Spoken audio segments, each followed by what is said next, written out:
Nice, nice. Let's go. Oh my God, man, they are on fire. And they would already clear. Went down, but doesn't make a difference. Nice.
Zero damage.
Please don't push. Please don't push. They'll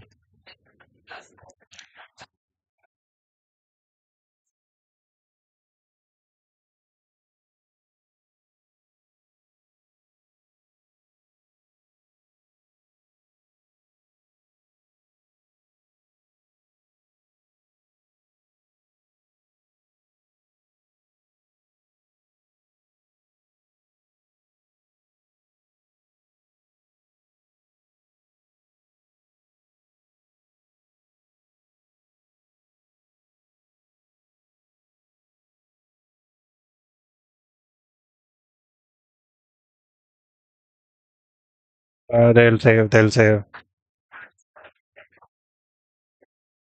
Still, they'll save.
The op, save the op.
Come on,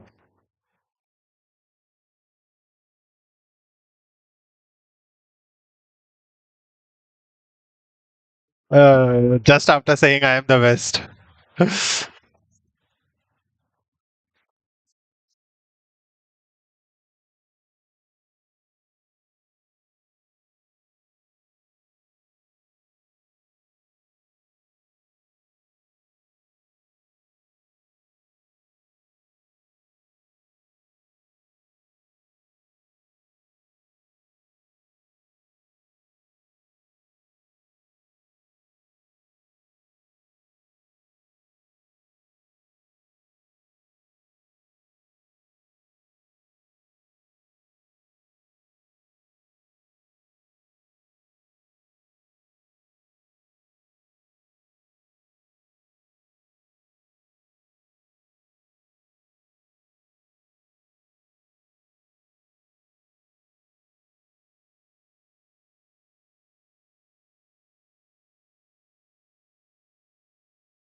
lifting that trophy. But here today, showcasing why you can. Fuck man, my apologies. I didn't see like the audio is turned off. They made that abundantly known in 2024 challenge. I started the stream so quickly, man. They never come in as favourites, but they've done it before anyway. God. Cannot count them out. And the knife positioning again is just sublime. Supportive util. Something to know which way to look. Yeah, great take, great control. And something without a player there to be able to break the recon for him. EDG came back so quickly, that to be the EDG push with the Harbor ult into A. And now they're forced to make a reaction on the other side. Nobody has got his eyes on this. Yes, but there's a lot of turning here, straight timing. Oh, nice. Put them out, it's damaged them through the wall. Sliders of Dinks now calling potentially for the speed up once more, but this is dangerous stuff. Chichu, see if he can find his way out of this one. Still it's traded out. Jinx straight on top of it. Kang slowly circling around. He's hearing the sound cues now, though, and I'm playing Storm. Oh! It's a full-on takeover. 3-piece for him in a round. Shutting out any chance of a comeback. Nobody and Kang. Jing's left into a 1v2. Pure discipline, EDG, shoulder to shoulder, doubled up in backside. He's got the smoke for it. Shadows, giving him any room at all. Jing is just hoping to nice. TPdo now left guessing where could he be. Kang circling. Nice! It's just ridiculous! Let's go. Immaculately played by Jing. Exactly how they've drawn up 1v2 scenarios like that. Yeah, played it better. Brilliant stuff. And exactly the kind of individual moment that PRX needed. Because Kang took over this round. That was beautiful. Something had no hope. And yet, this from Kang though. Jing proving that PRX are no slouches when it comes to individual moments too. They absolutely... They can give as good as they get. A 5-7.5 here would be a big recovery for PRX. Big recovery. EDG still looking phenomenal. Yeah. PRX go into a bit of a trap play set up towards A main. Jing holding Paranoia off Forsaken's contact. And nobody, if he inches forwards, he's the one with the spike. This would be dangerous. Get punished, but he's playing pretty passive position here. It's just a drone. He's trying to pull out some of this util, but look at it. Positioning, waiting to... Don't push me too much! Jing, straight there in it. Come on! Them in between the pyramids with a gun. Not ideal. Still oh, thank God, Jing. Stamping out the fire that was 3v2. Jing is damaged, but they have the spike. Possession now, Jenny. And Smoggy have got a lot to do. The map has just been flipped around against them. You can change it for a Vandal or a Guardian. No, Guardian's good. But there is a Vandal. The longer they wait, the more they threaten a flank, but something's watching it. The one-way is refreshed.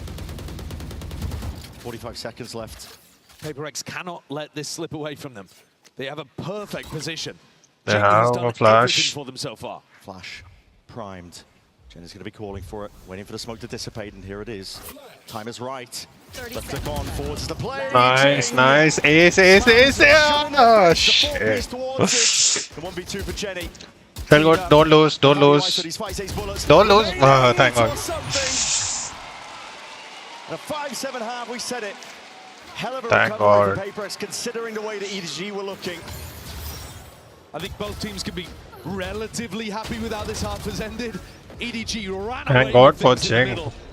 But these final 2 rounds from Jing have just saved PRX's chances. Going into their attack half that we haven't seen too much of, it would have been a disaster if they hadn't got it within 2. It's a game powered by phenomenal individual moments so far. Seeing the very best of EDG and PRX being some of the best, dude. Some of the best. We're going to sit it down to the floor. Frankie is standing by with some very familiar voices.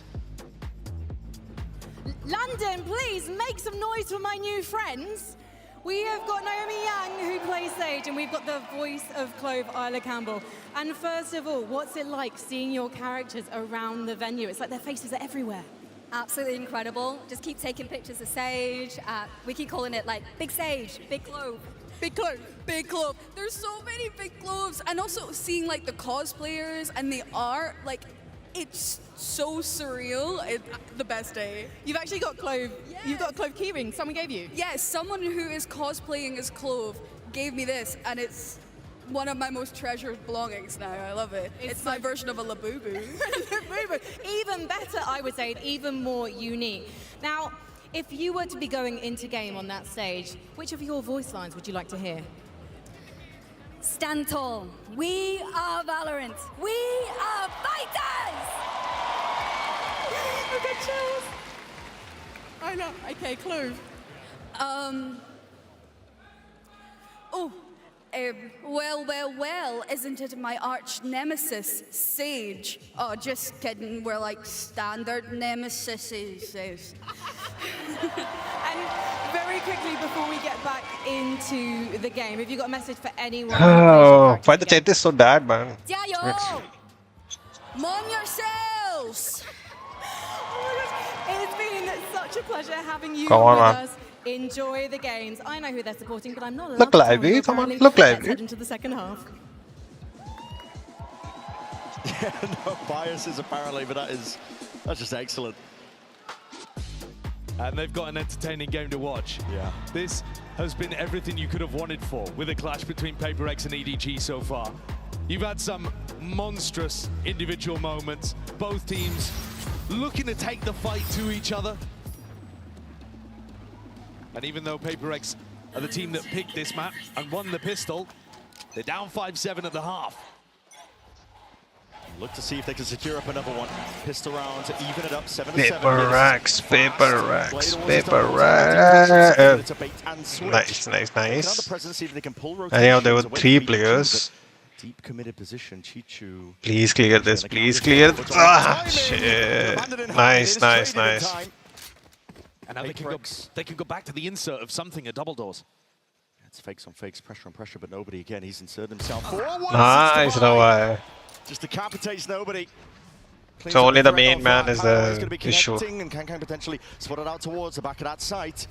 No one willing to contest just yet. Hopefully nobody overheats. Hopefully nobody pushes way too much.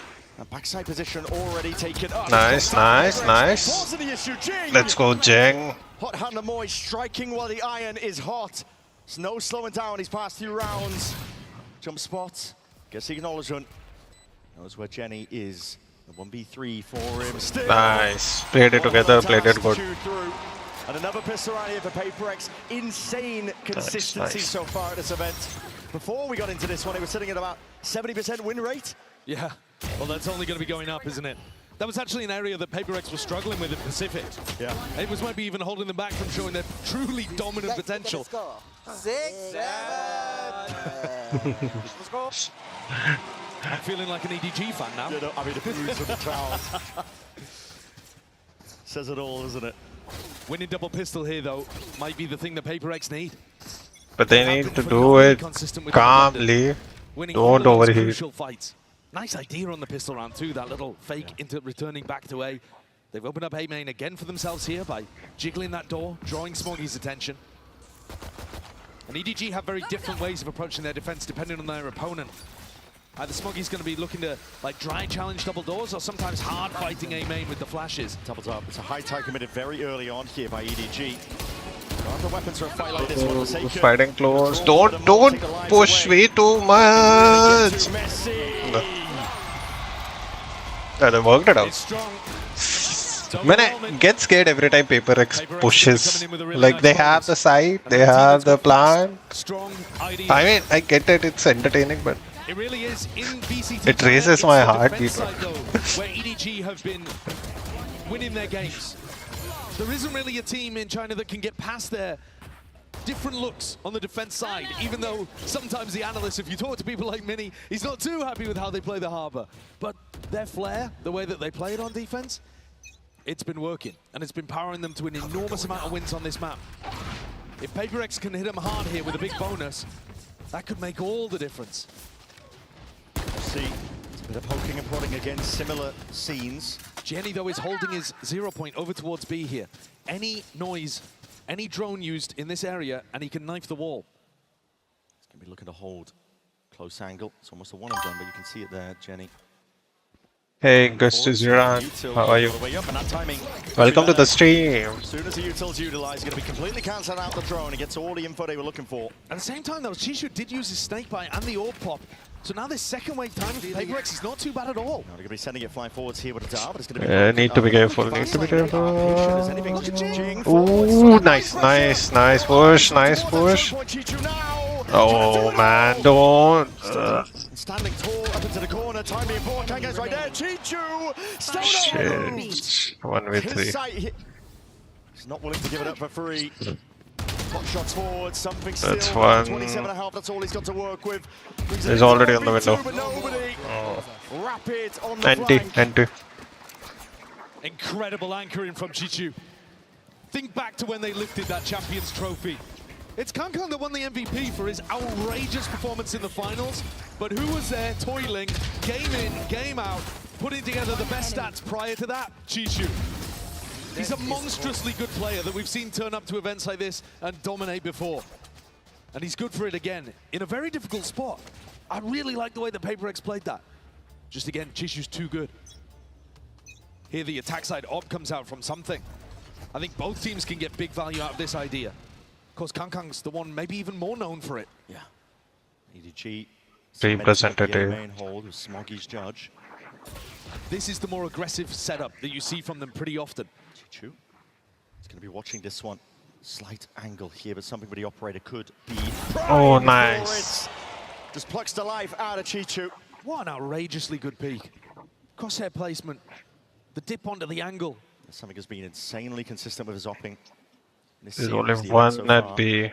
It's this A main setup as well, though, again, that EDG thrive with. Getting your cove deep onto an angle like this and getting Smoggy inside of it, he can play for the ult orbs, he can generate his hard roll really heavily, and it just means that the rest of EDG can spread out a bit.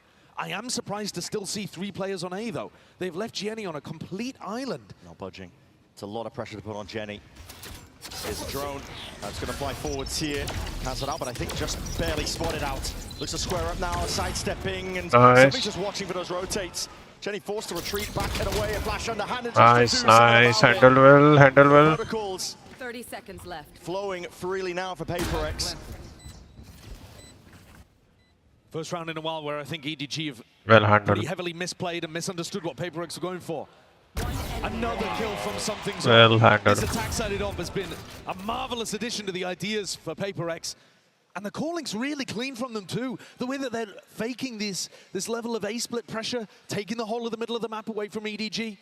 The macro game looks strong.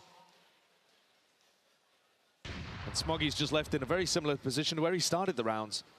He's managed to get the upgrade from the Judge to the Vandal, but he's had no impact. I'm out of here.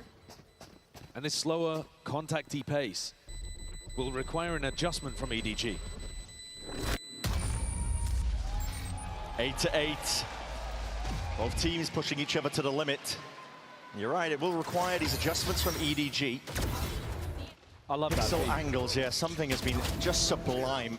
Dude, it's one thing to be holding a pixel angle. It's another thing entirely to know just peeking into a pixel angle, knowing exactly how your movement, how your aim all needs to be lined up, and then hitting the shot insta.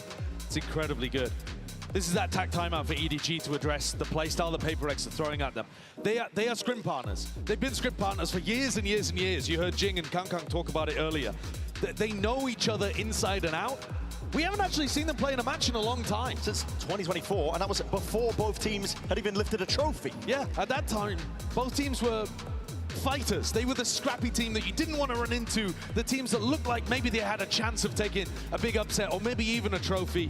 But the last time they clashed was in the group stage of the tournament where EDG went on to win a champs. Since they first played against each other in 2023, they still have 7 out of 10 of the same players too. Yeah. These are rosters that have What's up, mostly chat? How's stuck it going? together, loyally building on Are you that excited teamwork about the game as I am?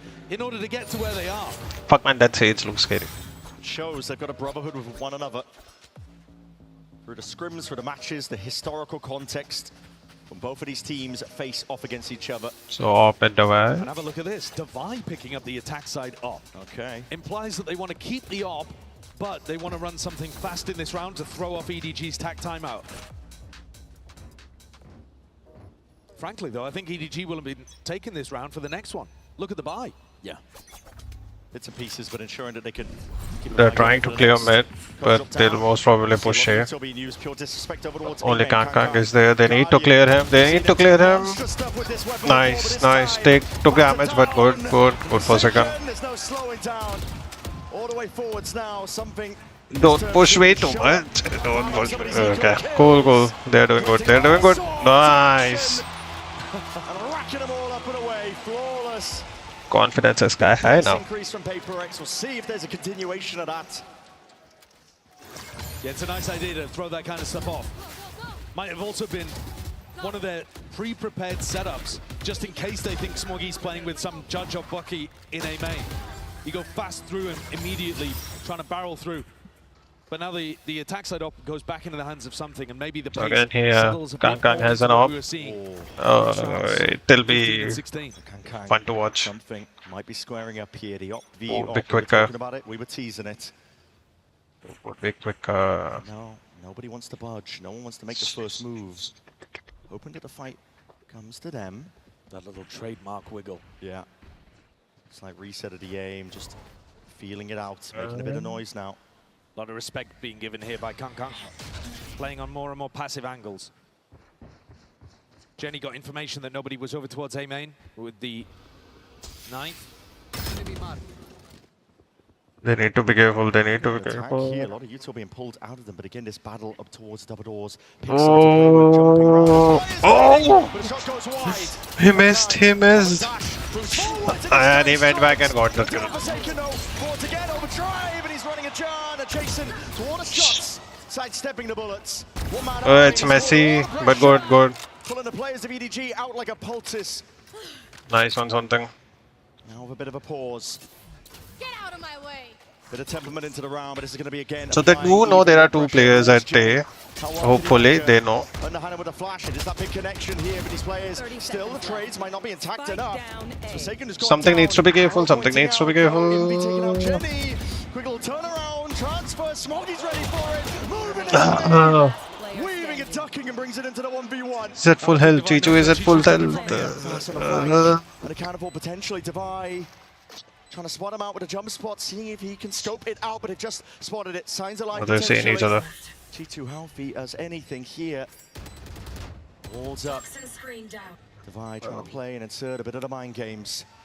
And off that angle, Nice. unaccounted for. It's PRX Nice. leading by 2. Beautiful reposition, great usage of the wall there in the post plant 1v1. Devi has been a monster every time his team needs him in London. Wild, scrappy fight here between Kang and Forsaken. While Sungton was doing crazy stuff on the other side of the map too. Baited nobody out of position. Another wild round. But this is PRX in control now. Their attack side has been exactly what the doctor ordered. EDG down onto an eco again. Kang, we've seen so many big moments. He's got the Blade Storm. But at the moment, on the opposite side of the map. Yeah. Player to look towards the dangerous one. EDG putting their hopes into his hands. Smoggy's holding a wall for him at the moment, by the look of things. Clearing out I main. They want to put Kang in a position to win this round. It's risky stuff here. Just opens himself up. Something with a punish. Hearing potential sound cues now, but Jenny looking to step up once more, but he's only got the stinger here, and Hannah with a flash forwards. He's going to play, again, a one-and-done angle, looking to see if he can pull anything at all out of PRX, but Devi is just one step ahead.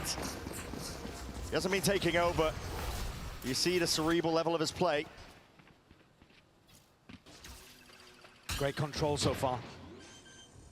Devi is a step forward compared to the rest. They're going to take the fight deeper. Find them here, just collapse it onto the opposition. Still up top. Nobody in attempt to reclaim the gun is punished. Could have got out of hand here, but PRX ensuring that they don't let any rounds slip. They've actually pushed backside twice on anti-ecos, but they've done it together. Kang was the big threat, and something shut him down. In terms of that jet impact, Something's got a KD of over 2 at the moment. This is ridiculous. He's 23 and 11. Meanwhile, Kang, he's had incredible moments earlier. He had that ace, but his KD much more even. He's had impact in terms of rounds delivered, but he's not delivering round over round over round to the same degree that Something is. This attack side, Something's been such a key player at opening up those avenues and creating such threats in mid. EDG at the moment are just giving PaperX all of that space in the middle of the map. Yeah. And PaperX are using it beautifully. There is a bit of a gap here in terms of the theory in this half. Absolutely. The conditioning, you can tell the PaperX, even on the first half, the earlier moves, are now making sure a lot of contact plays, trying to punish the fact that EDG are not going to be wanting to hold out in the open angles against the attack side off of Something.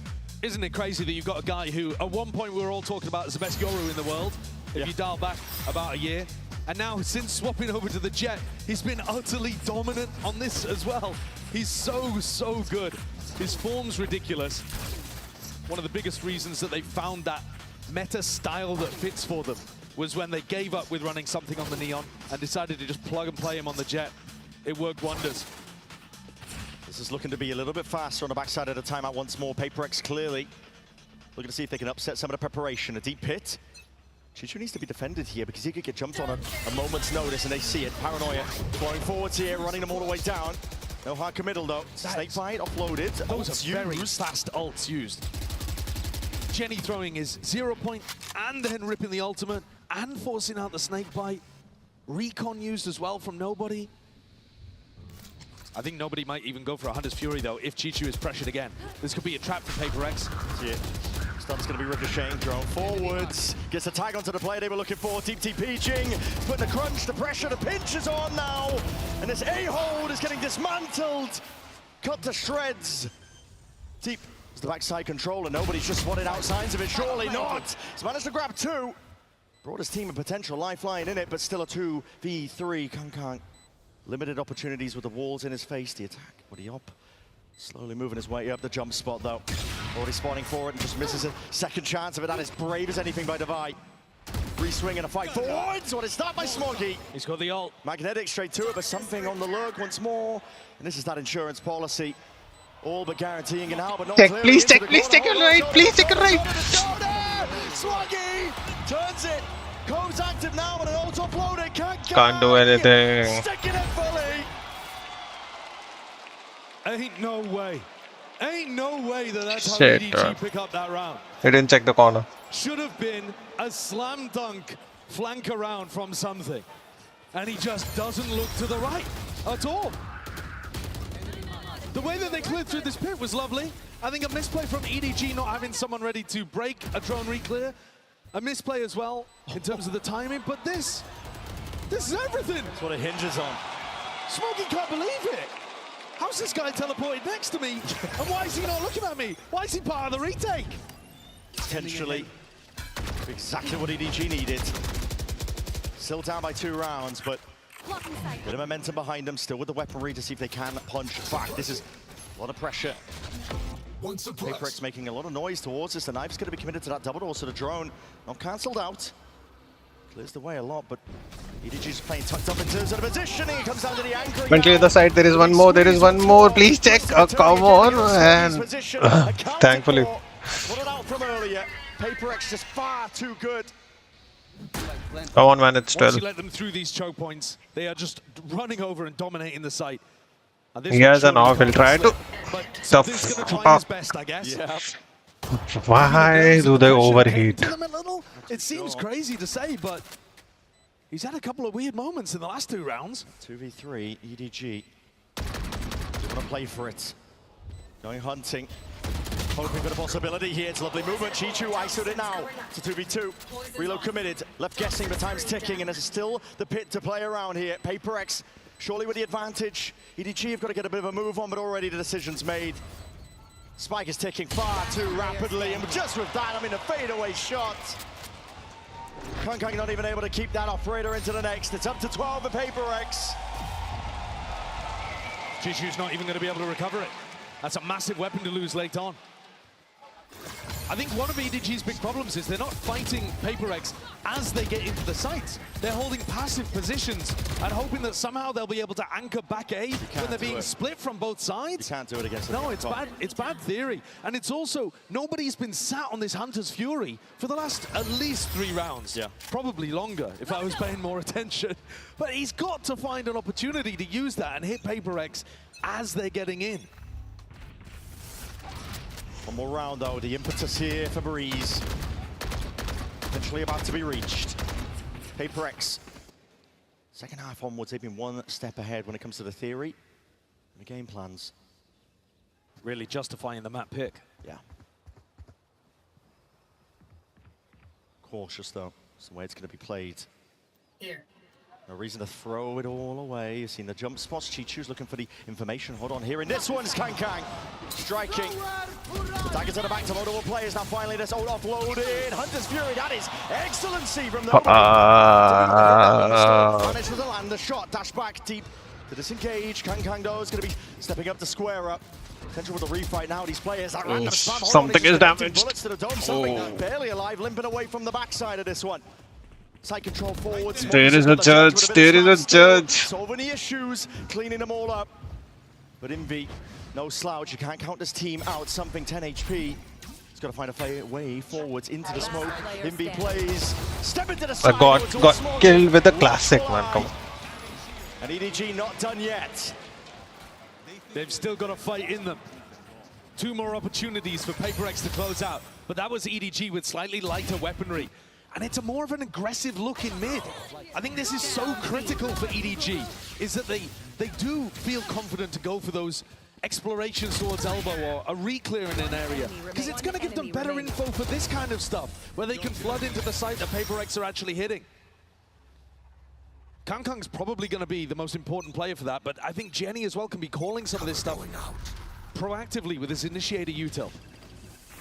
Smoggy's been sat here for a while. Yeah.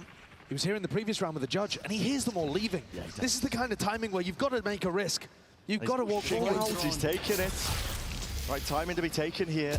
Looking to see if they've inserted a straggler. The deep drone not going to be pushed back here, but the up trap and a dash. Chichu stunned up into the corner. Too much to deal with. Overwhelmed. They cleared everything. As a team. PaperX. Please check elbow. An increase of tempo. At least they know. Jenny and Smoggy. To see if they can pick up the pieces. That is devious. Oh, man, that was so funny. Gliding to the side, Smoggy. Don't overpush. Don't overpush. You didn't even plant the spike. Overheating potentially. There's a world with it. All offloaded.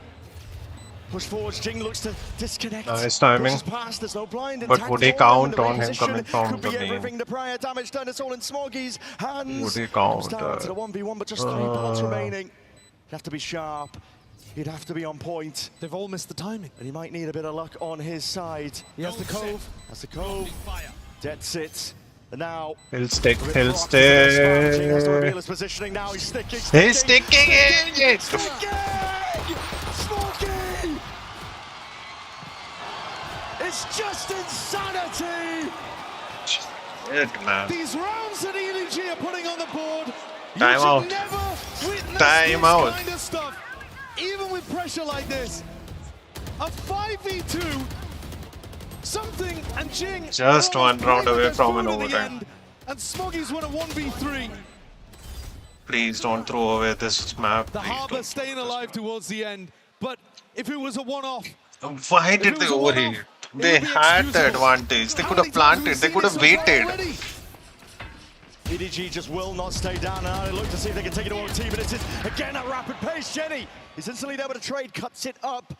Oh my, nobody potentially baited out here, just backpedaling. It's clean.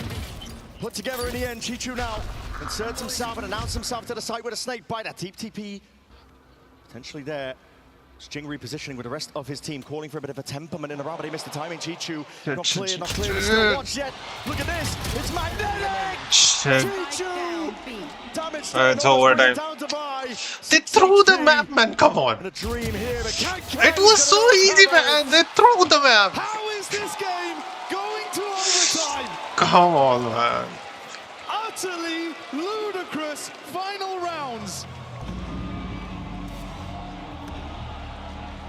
Exactly what you want, exactly what you expect from PaperX against EDG. My God, it's fun to have this rivalry back taking center stage. I think Alex must be pulverizing his desk in the back. Oh, yeah.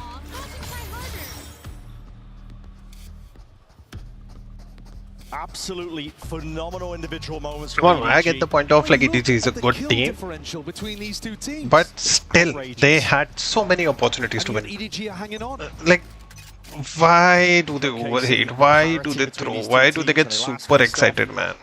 Neither side had a trophy. Come on, man, you can win this. You're meant to win this. Come on. To claim a second with a win here today. Nice, nice, nice, nice. He's not finished, he's not done yet. It's damage done and more. Nice. And discipline and temperament is called. Don't push. You have given away 4v2s before. Don't push. These trap plays have It's been defense. absolutely Let them come to you. It's easy.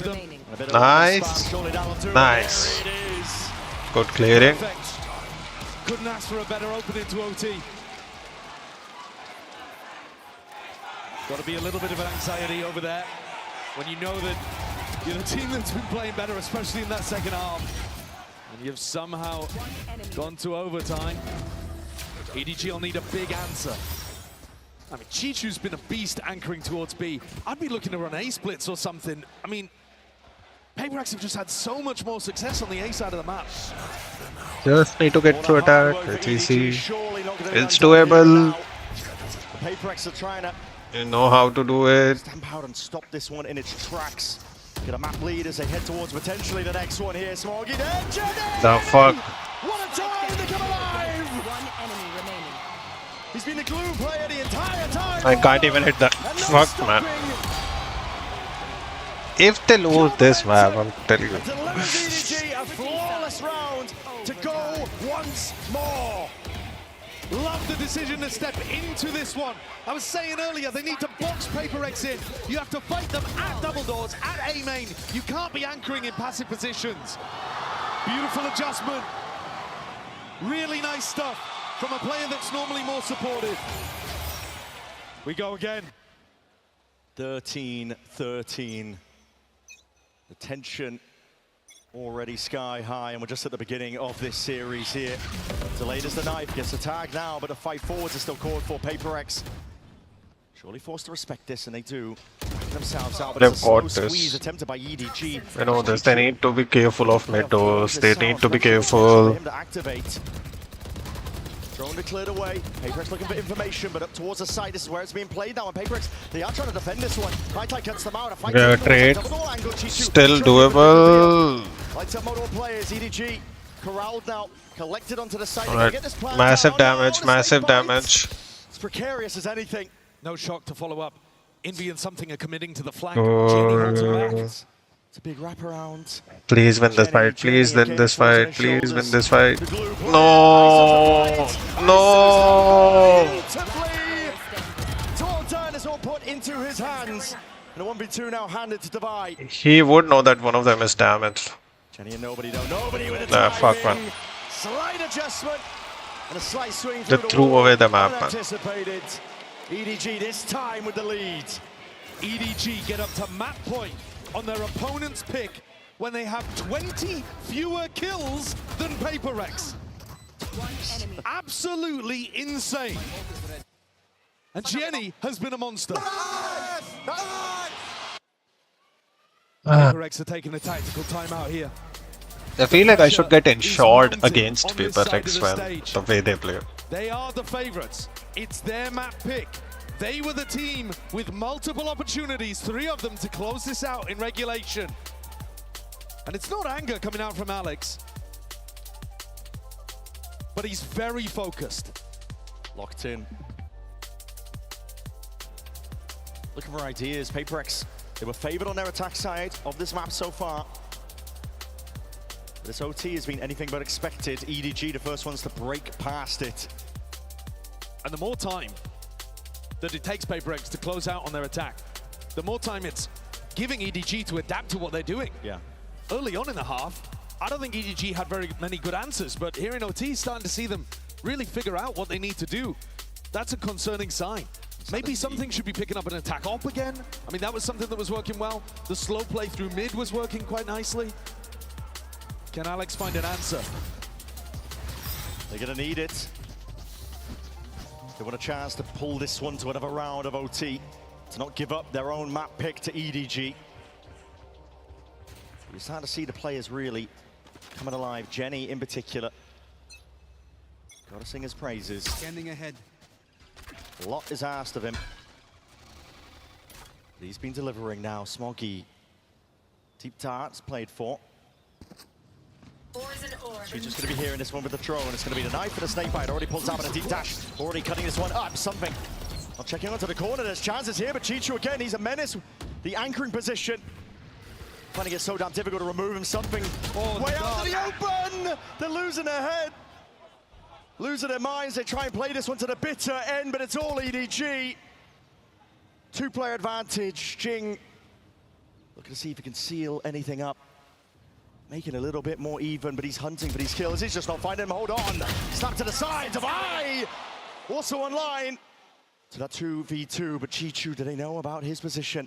That's the question. Holding still for now. Smoke players ring around the rosies. Chichu, it's a bullet to the temple. Device taken out, and this surely could be it. It's into Jing, seeing if he can do it. 1v2. 30 seconds left. 66 health, and the pressure's on him. The emphasis placed. He's the one who has to get the plant down. He's the one who has to find a way forwards out of this one, but he's running out of time. Already ticking down, 17 seconds.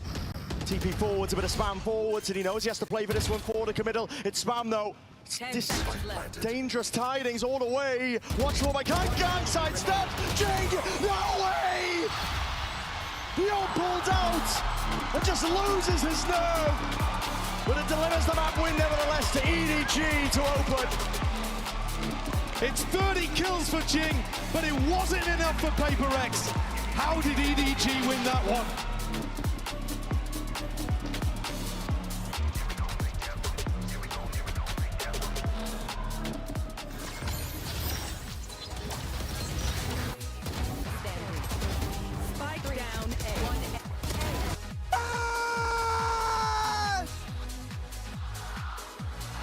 I am the best! Oh, I see that now.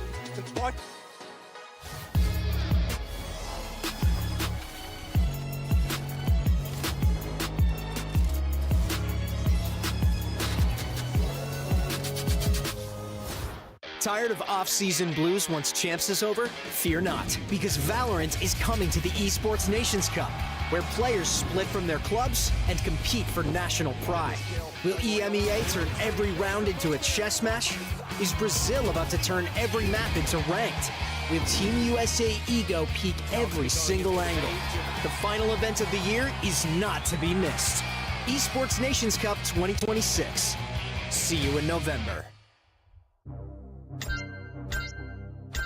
Here we go again.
What's up, chat? We are back.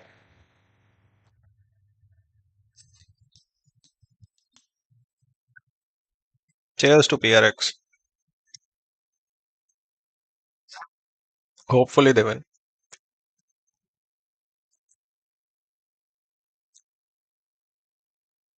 Making stuff up again. I don't know which of your eyes to look at. What's going on? Did someone make this for you or did you bring it yourself? No, I did not bring it myself. Yeah, someone made it, and I'm gonna use it for the rest of the event, and then I'll give it back to them. Oh, they had a wingman like cloak last time from me when we did GCC, so shout out to them. You literally have your own personal stylist. Yeah, Emmy. Emmy, oh wow, shout out to Emmy. I want a wingman cloak, please. You've also been given a gift. Yeah, this is all of my pets that I have at home. Sliggy, you do streams. Remember where the camera is. Sorry. This is. Sorry, I was trying to show you as well. This is all my pets that I have at home as well. So, and we got some nice gifts as well. There's some melted chocolate down there, but we'll freeze it. Oh, can we have a look? Sorry, I'm terrible. I'm rooting through everything. Go on, unbox. Nice. You want me to unbox right now? Oh, it says for Minnie. This is so cute, and Sliggy's got his own. Stickers. I got stickers out here. A lot of stickers. I know where the camera is now. Yeah, and this is the most chaotic unboxing I've ever seen. What is going on? Yeah, there's packaging upon packaging. It's like past the parcel. It is. Very, so very cute. British. Oh my god, it's a picture of me. I was not expecting that. No, I was not expecting that. That is incredible. Oh my gosh, it's acrylic. That is so beautiful. The artist didn't sign it though. Guys, you've got to sign your artwork so we can sell it on the internet for lots of money. All right. Okay, you know what? I'm not gonna read your personal note. I'm just gonna let you guys enjoy the melted chocolate. But thank you so much for joining us. Enjoy the game today. Oh, actually, prediction. What else there is to do? What else do I need to do? None of you have said about the Vitality game. I don't want to pick. You don't want to Actually, pick that would between be more Europe and interesting, no? America. Okay, I'll say Vitality for Yumpy. Okay, right. He's got trait. Let's wrap this up. Rooting for Vitality in that one, actually. But Vitality would be much more fun, I feel like.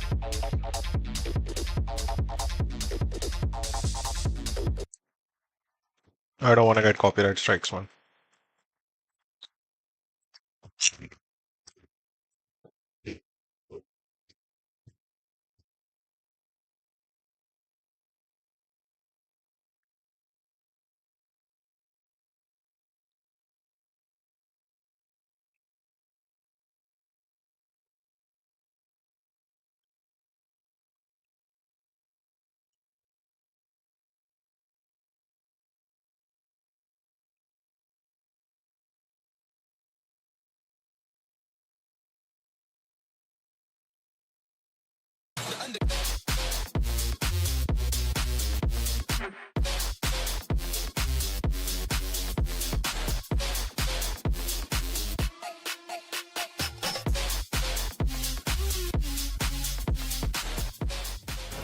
Here with Coach Autumn of EDG. Autumn, that timeout in the second half allowed you guys to take it to OT and close it out.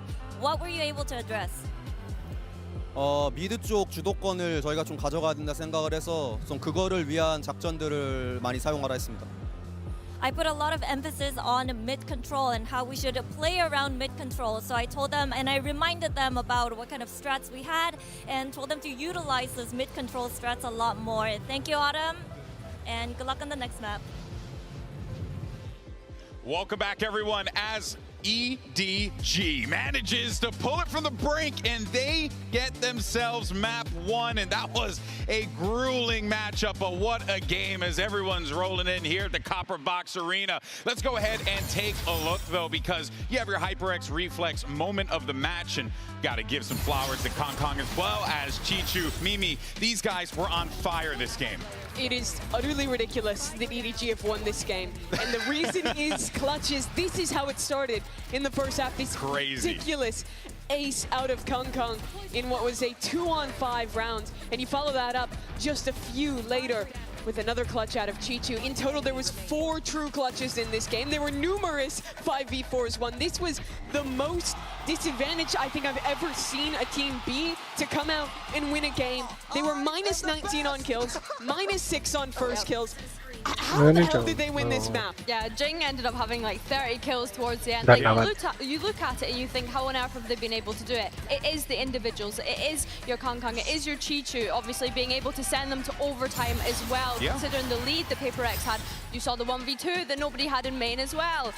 All of the players on this side absolutely stepping up to the plate. Paper X won both pistol rounds in this game as well. You see the first kill stats that I was mentioning. You take those pistol rounds away, it's a little different of a matchup. It certainly is, but you take the 4 clutches away, and it's also certainly a different matchup. It kind of went both ways in this game. I agree with what Coach Autumn was saying there. I think that the same problem was manifesting for EDG early on defense. They were conceding so much space in mid. Paper X abused that with the attack side off from something. It looked like a great approach to me. They saw the same things I did. I think they were right to pick this map, but they could not close it out in the key advantage rounds, and now they're honestly in a really bad position in this upper final. Yeah, I think it's a rough one, because not only have you thrown the lead in that map, you've thrown your own map pick, and now we have to start to look ahead at what EDG done. Yeah. I think that EDG definitely took those moments in that overtime where they learned the lessons and kind of implemented those things like fighting for that mid. We saw it in double doors, the combination of utility, the swing off the back of it as well, really having a great understanding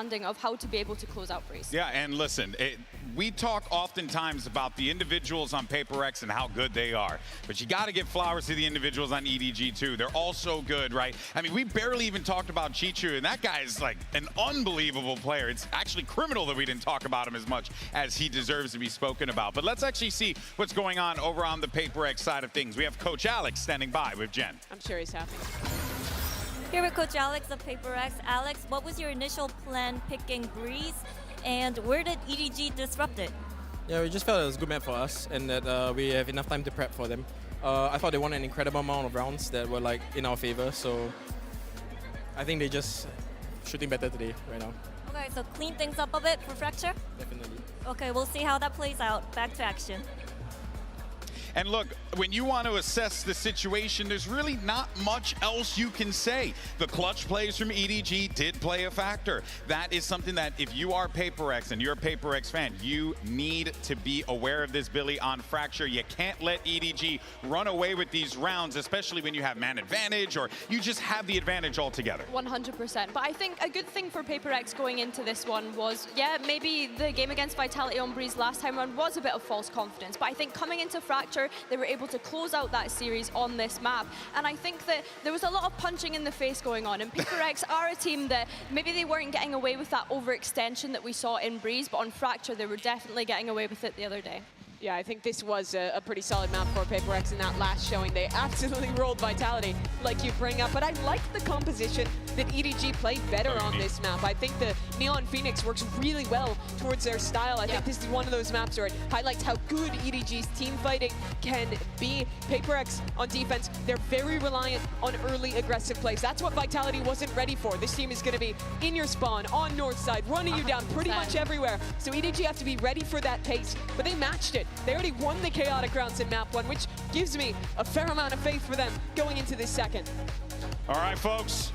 Can we get that map 3? Can Paper X force the issue, or does EDG lock in a spot for the grand finals? Let's send it back over to your casters and swing us into the action. Here's Brent and Sideshow. It would be absolutely phenomenal if that was the case, push to all 3, because the stakes, I mean, they speak for themselves. The Devs have been going over it here. A spot for the grand finals, that's what's on the line. But currently EDG in the driving seat. All they have to do is take away their map pick of Fracture. And Paper X are going to be tested here in many, many ways. It should be a good map for both teams. Yeah, I think that's the saying they just have to win their own map pick against Paper X. That is easier said than done. Paper X looked phenomenal when we saw it. So did EDG. The improvements were massive. Southside information, and Forsaken comes back over, realizing that EDG are pressuring Arcade.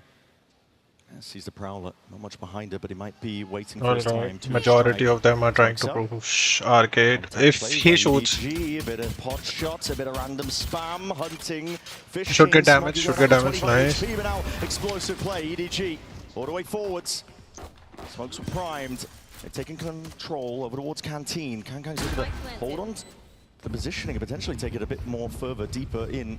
They know that this flank is going to be coming through. I mean, even before the trip took contact, you know that Paper X are going to be doing stuff like this. Yeah. It'll be difficult to do. They're going to be clean here. Post-map positioning. Pretty impeccable stuff here from EDG. Time is already ticking. Divide. Going to be taking that first contact now, Sheriff in hand. Teammates by his side, up towards that Jenny angle. Hold on, blind. Damage finally. Nice, 4 seconds. Nice. No. Oh, the plant is not for him. It's easy win. Lord. Nice. Another pistol round for Paper X. Going good. Dominant all tournament long with them. That's their 10th pistol round win. 10-3 currently in these pistols at London. And they absolutely needed both of them to be in with even a chance, you know, we're getting into OT on map 1. Yeah. Map 1 was ludicrous. But Paper X will be hoping that Nice. they hit that mental reset and can close out some of these rounds where they create the advantages for themselves. Both of these teams aggressive, willing to take the fights to each other. Good start. Hopefully they don't over push. Very different ideas. Deep with the C's. Well, he's going to be laid into the back, but Nice. he's holding it down. Bulldog up onto the angle. Jing's going to be Nice. a little bit further. Wants to try and see if he can Nice. farm up some of these kills, and the Orbs are just laying in wait. Chichu, it's in his best interest to Nice. go down early here, just to deny them that chance of generating those ults.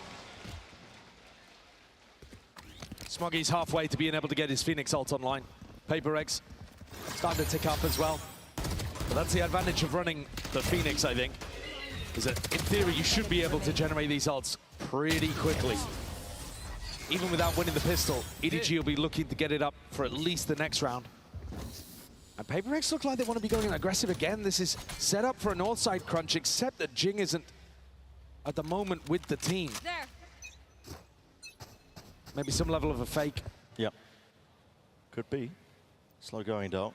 Oh, it's just Blazer's going to be catching contact. A trap play, yeah. Yeah. They have the right read. They see the prowl. No way. Oh. Oh my goodness. What a blunder. Solo, nobody's okay. He's trying to fake out presence here. Would be devastating, man. For the team to come But they are not back pushing it. around.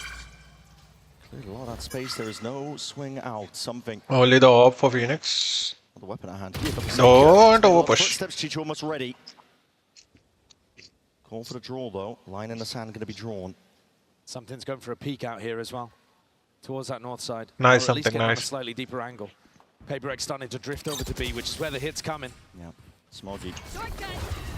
See this move all the way forwards now with that fast lane. Cutting it all the way up. Anchoring players, the Molly in the smokes, up to Divide, but he doesn't have the gun but a job. Not clean. Immediately dismissed and hold on. This is just pot shots into the dark, into the smokes. Jing taken out. Really nice clean round from EDG. That C's Molly combo is a beautiful idea from Nobody and Smoggy. Cooked Forsaken.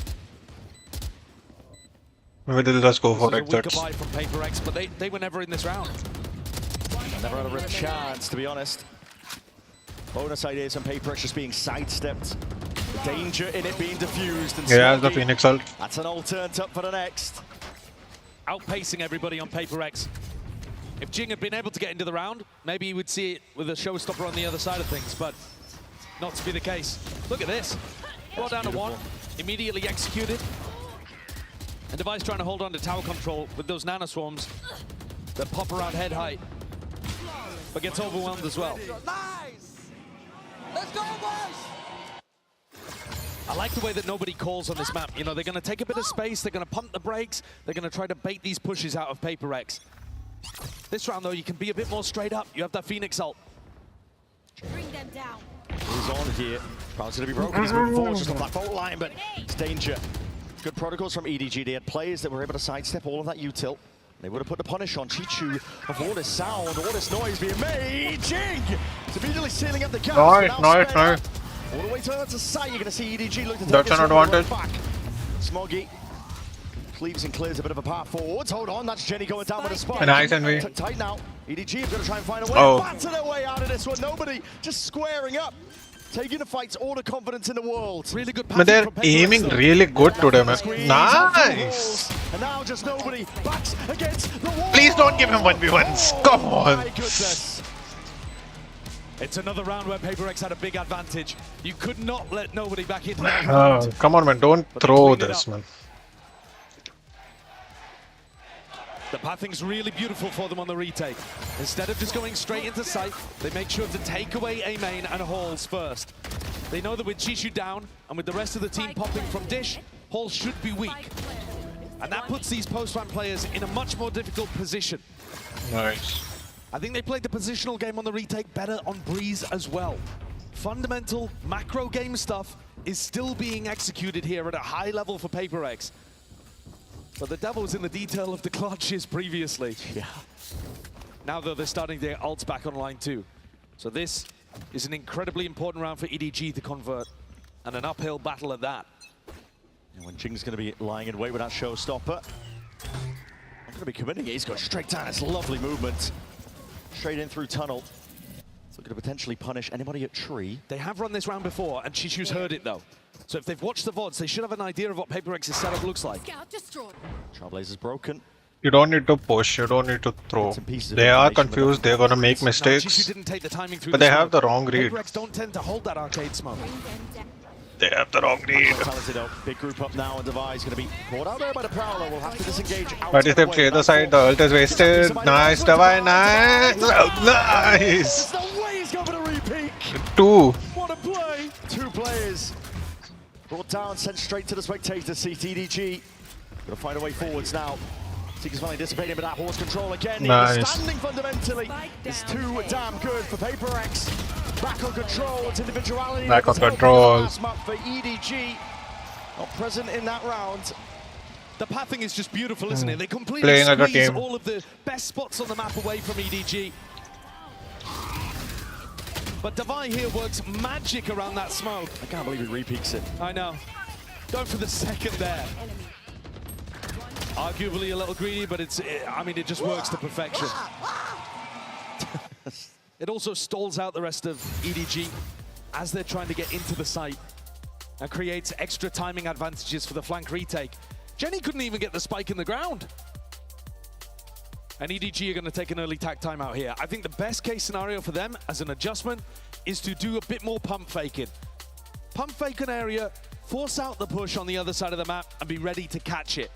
You know that PaperX are going to be aggressive. And if you let them take control of the entire map to retake against you, you're not winning these rounds. No. Already, it's a monumental lead here for PaperX. I might be counting the eggs before they hatch, but Fracture, we've known it to be very attack-sided. The attackers have all the advantage in terms of picking where they start, how they want to build up and generate their ultimates. You can snowball so effectively. So for PaperX, a 4-1 beginning, nothing to scoff at. I think they've probably got the best defense side theory on Fracture, though. Yeah. And these kind of... We have seen a lot of teams really struggle on their Fracture theory this year, since it's re-entered the map. I mean, the map changed a lot. Yeah. Initiator nerfs as well. I think also, though, a lot of the rosters have changed a lot. Sure. And so they forgot a lot of that old theory, whereas these two teams have been around... They've been around the block. I mean, that's what we were saying. The first time they ended up clashing. 7 out of 10 of the original players all the way back in that first game, and now they remember how to play on maps like this, and it's Jing's playground usually. Forsaken. Nice. Going for the second shot here, but he might be swiftly overwhelmed. This is full running and gunning from Kang with that stinger. Takes control up towards tower. What? Shooting. It's evened out at least. The trade from Invi.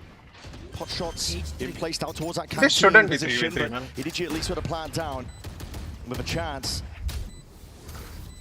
In with the weaker buy. Cage going to be pushed up. Devi just trying to assert himself here. Breaking the trip, removing bits and pieces of the util. We have ults ready. You have ult, you have It's ult. going to be the fault line. Yep, it's going to be tagging onto multiple players now, but the wall's there. What a shot. How are they getting these kills, man? Come on.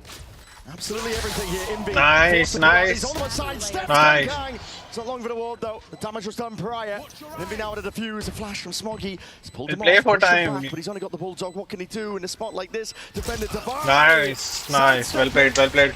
Well Did done. an awkward fight and engagement. Really strong defense. This is the backbone of PaperX, Devi and Invi. Normally holds so strong in these late round moments. And that ultimate just forcing Kang out into the open, had to make the play. It's another close round, but it's one where PaperX stay in control. And Jing still got that showstopper to work with. There's a stun being held across the map for him to go and take control over towards Tree. I think Chishu could be in for a nasty surprise down here. It could be. Not playing close to the ropes, is he? The fault line is a showstopper. Inside the smoke being played for, though, trying to put the squeeze onto him. And again, like I said, he's not playing by the ropes. The tag into it! Crazy shot by Chichu. Possibly the best that he could hope for. Up towards tower now. Forsaken. Going down. Let's listen into PaperX. They're trading it effectively, man. If Ilya gets a kill, he can outburst. I'll go from B main, guys. Wait, who's inside, guys? I will go late. Who's inside? Phoenix Brim. He's checking B main for sure. Yeah, sure. I think one arcade fight. I don't see. You guys make some. Yeah, B main one. Finish B main. You go clear B main. Clear B main, me sending one guy now. Non B main. I make some, I guess. You what? What? There's one here. One behind the box. Player standing. One heaven, one. On something. Time ticking now. Despite getting away from him.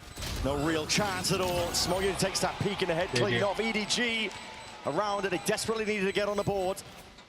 You hear it inside the comms there. The read from PaperX is that the They Phoenix somehow ultimate is need to clearing down through Tree because nobody stop else is giving them holding it. trades. And so that's why you get the walk back up, where Envy is just oblivious. Because why would the Phoenix be re-clearing that area if you had a player holding it the entire time?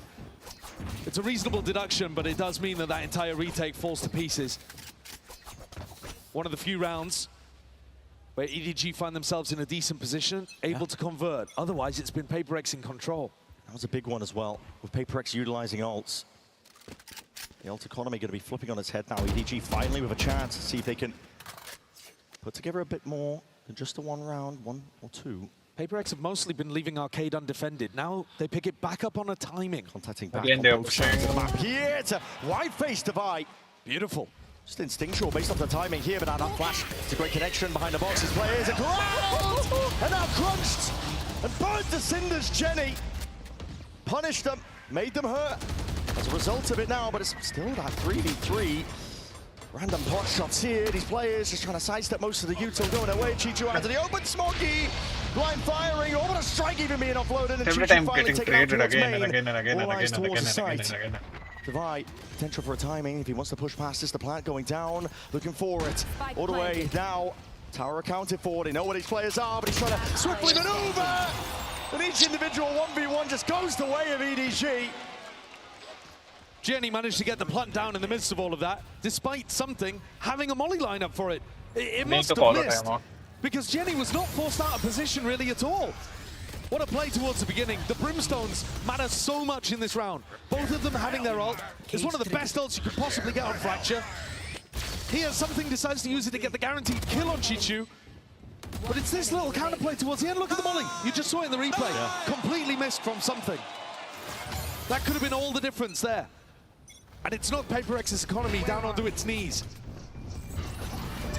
And they're actually guessing wrong in terms of where to fight these last couple of rounds. EDG looking to take no prisoners here. Sliders at pixel angles, but a shot missed. Going wide. Deep smokes. It's going to cut up the A side here, but it does give possibilities for PaperX to get themselves in. They hear it, the plan now going to be called down and commed. Spike planted. Immediate rotations on the north side players. Pretty big ultimates, but I don't think they'll necessarily want to use them unless they get some kind of advantage. Post-plant positioning is way better this time for EDG. Yeah. It's PaperX only with the Sheriffs. Nado, hold on, that's a fault line too, alongside it. Trying to barrel over, see if they can create some space towards it, but the Sheriffs, my God, they're singing in the hands of PaperX players. There's no molly. Cut it all the way out, no mollies at all, that's an ult, expended, but all the players are dropping like flies. It's chaos. Why did he use it? What's Lockdown gonna do, Divide? It's not like they're gonna respect it. Of course they'll push. They have the better weaponry. Back-to-back rounds now. Of course they'll push. Key ultimates into lost rounds. Nobody tried to lay an egg in the middle of that one too. Didn't see the cluster grenade at his feet, I guess. This round was always going to be decided by the gunfights along that angle in A main. Yeah, man. I think the EDG coaching staff are wondering what happened to that lockdown as well. Time out. It's PaperX with a tag timeout here, and I think it makes They a need lot of sense. Ever since calm Autumn down your called his own, nerves. 3 rounds You ago have for good EDG, protocols. Play with decent that. adjustments, but also Don't unnecessarily use anything. early. And some of that They have the Neon Ult, they have the Phoenix Ult. They will aggressively push. And depending on if you're going to do aggression or barrier drop as defenders, sometimes you're just going to create a reaction avenue for the attackers to get in and get the plant down. I'll just go back one. The meta shifting on Fracture. Seeing a lot of teams slowly see if they can take contact, set up some trap plays.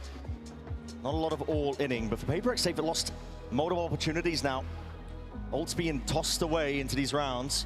I think the Coinbase win condition has got to be to set up that good retake pathing again. If they can dominate the south side of the map, that is going to set them up for some really clean retakes into A where they can dominate halls, and taking tree away is one of the biggest post-plant positions as the defenders. Alternatively, EDG are mostly looking to stack over towards Arcade. This is more of the same again from them here. So PaperX could try something funky on this side. It's really difficult as the defenders, though, to fight Arcade early. You see that something of Forsaken, they don't feel comfortable sticking to it early on. Yeah. Sidestep the flash, didn't get any acknowledgement from Forsaken. He's moving around the map rapidly. Trying to lure Chichu Chichu see if they can refight this one, but they're already running back at their backs. They're going to have to see if they can put the pinch onto Chichu! Not so easily removed! And forwards to play, Smokey decimating now. Huge advantage. Why do they throw? PaperX tail between their legs, forced to see if he can scurry away to rifles for the next round here, but this is EDG If you want to take a fight, at least do it together. Don't go 1v1. We're in control of this map. And it is now they'll just hunt from them, as you're saying. This round, I think they actually get the fight they want to. They want that 2v1 into Chichu. That's what the defending game plan is built around. And Chichu just slaps them back down to earth. We have seen time and again in the last couple months, PaperX utterly outclass people on an individual and map theory level. Yeah. The whole kit and caboodle. Today, it feels like even when their ideas work, the individual level of EDG Fuck, man! You is just too much. They're on one today. How are they losing the easiest of that stuff, man? The 2K, okay, you can definitely talk about tightening up that timing, about pushing with... This short kill doesn't make sense. This drop down kill doesn't make sense, man. What is going on? At the end of the day, though, they have just taken 2 straight 1v1s and been dismantled there. Don't get rusty. Massive credit to EDG for turning up in this upper bracket with their best possible form. Looking reminiscent here, we're seeing another off the rip play! Team just gets the one though. Follow up with a flash now, trying to put for the north side crunch. These players to stamp of authority. Don't take 1v1s, don't take 1v1. Nice. Full investment, barely anything at all. Now Smoggy left to turn around, see if he can pick up the pieces. It is the spike reclaimed. He's got to run. He's got to run all the way back here. Luckily, no players following up off the Trailblazer. Smoke ended up being immaculate there from Chenny as well. God, look at that. It's a brave play. No map control over towards the south side of the map. He is all the way forwards now and leaving himself as a deep insert. There's a little ping on the map. Hold on, hold on. Breaking a trip, he's revealed where he's potentially pushed out. 3v2. Know where Chichu is. That's why he's worried about clearing halls. Looking for information. They need to start re-clearing angles. As paranoid as possible. And he's got a flashback in 5 seconds. Pure contact though by EDG. 30 seconds roughly left in the round to play with. He might be able to find himself an ISO player Forsaken. It's going to be on him. They can't full contact into him though. They don't have the time. Not the time, surely not. 23 seconds left. They're walking all the way up. 20 seconds remaining. Forsaken sees it though. Yuto flies out! What is that? It's Chichu. Unreal form. Hard entry into that site. What a read. Brings it into the 2v2. EDG managed to find their way through. Feel like we are in for a hard break. Again. If you are a PaperX fan. Bit of spam up towards the top box for Chichu. My God! Alongside Smoggy. They can't be stopped right now. GG go next one. What a duo, what a round. Vitality with this Chichu's Leviathan. isolates most of the angles. He knows there's only one he needs to worry about. And this round looks so good from PaperX. I think it's a nice idea. Do a north side crunch. They've been stacking arcade. Look at that. Another backhand from Chishu. And Forsaken hits the floor. It's ridiculous. They are giving 1v1s, man. Every time. 5 rounds in a row. They were 5-1 up. PaperX looking like they're posturing up towards that B main angle, but the C's is going to be pushing them back and away. They spot a couple of signs of life. Ults able to be acquired here. Nobody's got it now ready, waiting. Nightfall to be primed. See what the emphasis is going to be used to place off the back of this one. It's a lot of tight show. Someone out forced out. Jing snaps to it. It's Kang. It's taken out just before he goes down. Chi-Chu trying to take advantage of the space and all that noise, pressure that was made, but it's something again. It's a 4v3. That's aggressive. You can win this. You have the Rolling Thunder. Teammates need to be able to put all of that pressure on Chishu, and they've immediately started pushing through tunnel. Very decisive, very fast, still super confident in the final round. PaperX, they can't. You are low, Jay. Player advantage situation again for them, and a fight's taken. They're just hunting for the information. Smoggy, a couple of bullets wrestling into the back of that wall, put some fear into their step. With Chishu down, you're pretty confident EDG don't have info on the north side of the map. Same game plans here. Invi does have a Rolling Thunder. He's going to be able to delay the plant a little bit. I think he should be looking to play full retake. You look at the positioning of the rest of the players on his team. Got spike. Just play that retake. They'll give him the utilize the utility that you have, the ult that you have. Yeah. There's no pushback here onto this one, but it does mean Smoggy's going to have an ult now. Same with Jenny. Ults to be played for, Orbital Strike. It's a critical one, making all the noise in the world here off onto the flank. It's on Jenny's shoulders. Forwards again, fights his time, but no accountants. Not for the corner, not for the clearance. And finally, these players are going to be toppled out. Still the running backs there. And Smoggy, that second lease of life, puts in a good usage. Invi, all on his shoulders. Fault line, forces a sidestep. The flash is going to be a miss. They'll pull out once more, though. Now you see him with that tap. Looking for seeing if the EDG players will just open themselves wide up here, but this is pure discipline, isn't it? They're not taking any chances. They have the time to play with. But Invi, time. It's 7-5, like the last map. Another round where PaperX have an advantage and can't convert.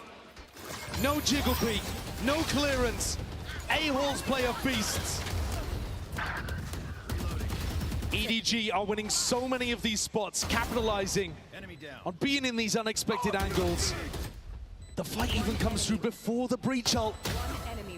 And it's 6 rounds in a row for EDG to recover the half. Unreal stuff from EDG overall. And guess what? We spoke with Jenny about the win over XLG and facing PaperX once more in this HyperX player moment. Check it out.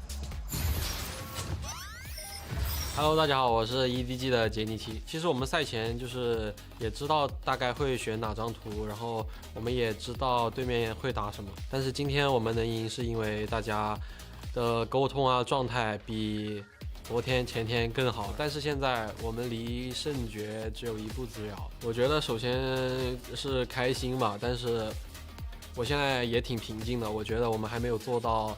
就是还没有完成使命，所以我们需要继续保持一颗想赢的心，不能松懈。As mentioned, this triple sentinel comp is an attack-sided composition. That's where they find the success, right? The desk was harping on about it.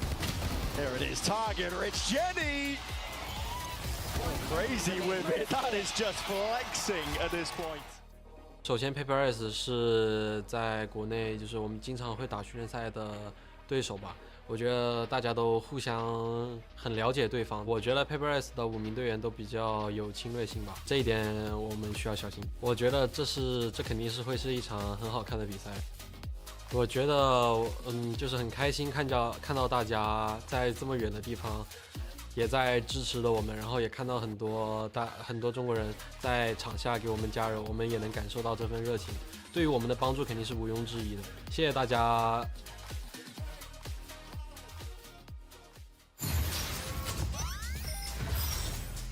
For my money, Jenny has been one of the most impactful and pivotal players for EDG on this run that they're on currently in this tournament. A lot has been asked of him in terms of the roles that he has to fulfill. Smoke, Sentinel, Initiator. He's been doing it all. And he really has been delivering. You see the pressure on the other side of the stage as well. It's slightly glum, desperate faces on Paper X. They've won 3 out of 3 of the pistols so far, and yet they're barely staying in these halves. Another one awaits.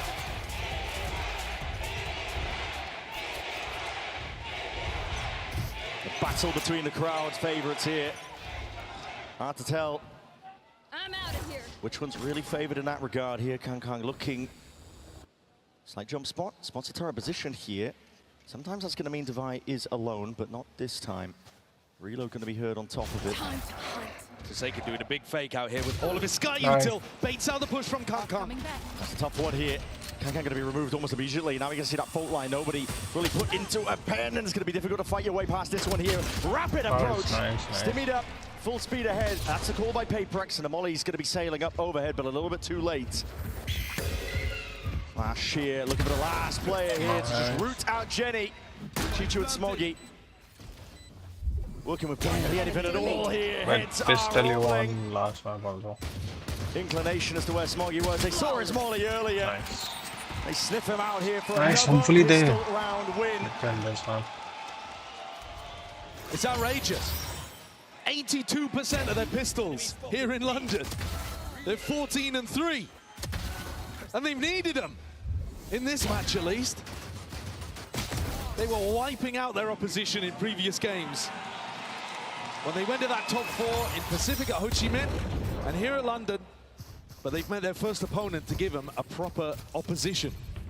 And EDG remain in the lead, at least just for one more round, as Paper X look primed to tie things back up at 7 apiece.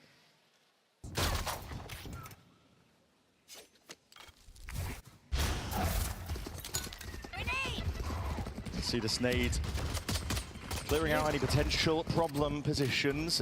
Trailblazer up towards tower. I don't know what's accounted for here. A lot of util being used here, but these deep smokes make it awkward. Play it down, Jenny. Attempting to take the timing past it. Smoke's down. Looking to get cheeky. I like the defense side smoke that he's been throwing. Jenny's one of those players that should be exceptionally hungry in a match like this. One of those on EDG that hasn't had the chance to lift that trophy. She's slowly going to get squeezed from this position. Something tucking and holding tight, and that is lovely stuff. Just snapping to the domes here, making sure it doesn't get any more messy. Forsaken, you are low. He's still got his eye on it. These are the maps that Paper X were absolutely dominating, where Jing was able to play his Raze. If they manage to get us through here on EDG's map pick, we're going over to Split, which is the only map that they've actually lost at London. The narrative's shifting a little bit. They were undefeatable on those Raze maps. But as the competition increases, we're seeing the very limits of what Paper X is capable of. And here, it's all on the line again. EDG with good weaponry. We'll look to push back this bonus from Paper X, which has a lot of bite to it. It's danger here with the rifles, the Guardian and the Bulldog. Another flash early on from Forsaken over towards Dish. He's trying to make it feel like they're defaulting in that area. And you can see now a lot of EDG's attention over there. Yep, similar execute out. You can see that fault line. Nade sailing up towards it. Chichu, surely watched for. Yes, Simbi. It's there with the Guardian. Good awareness. Yeah, ensures that there's no funny business here. It's a deep plan. It's not going to be able to play for into main, but it's a tight, safe position. Last smoke's now being utilized here. EDG, they have windows. Poking, prodding, Divide. This flank is absurd right now. He's hoping he wasn't heard in the midst of all of this one, but Jenny's got his eye on this. They're gonna save. They're trying to save. Noted, apparently. Now it's 4v4. Still playing this one. They're deciding, they're umming, ahhing about what they want to do. EDG did. I think they were looking to save, even when they went to kill Divide. Thankfully. Backing up into the lurker there was almost just a fortuitous situation. EDG did not like the positioning that they had. I think one of the weird things that I'm noticing is that Smoggy's Molly lineup only denies the dice plant, and they don't really seem to have a lot of pressure onto these other areas. Without running the breach in their composition, they don't have the stun and aftershock combo that you would use to put pressure on the B plant. So a lot of it comes down to Jenny's Molly. It's definitely rare to see these two teams take a stalemate like that, a round ending with 4 players alive on either side. Yeah, that's not the EDG Paper X I'm used to. Do not see that often.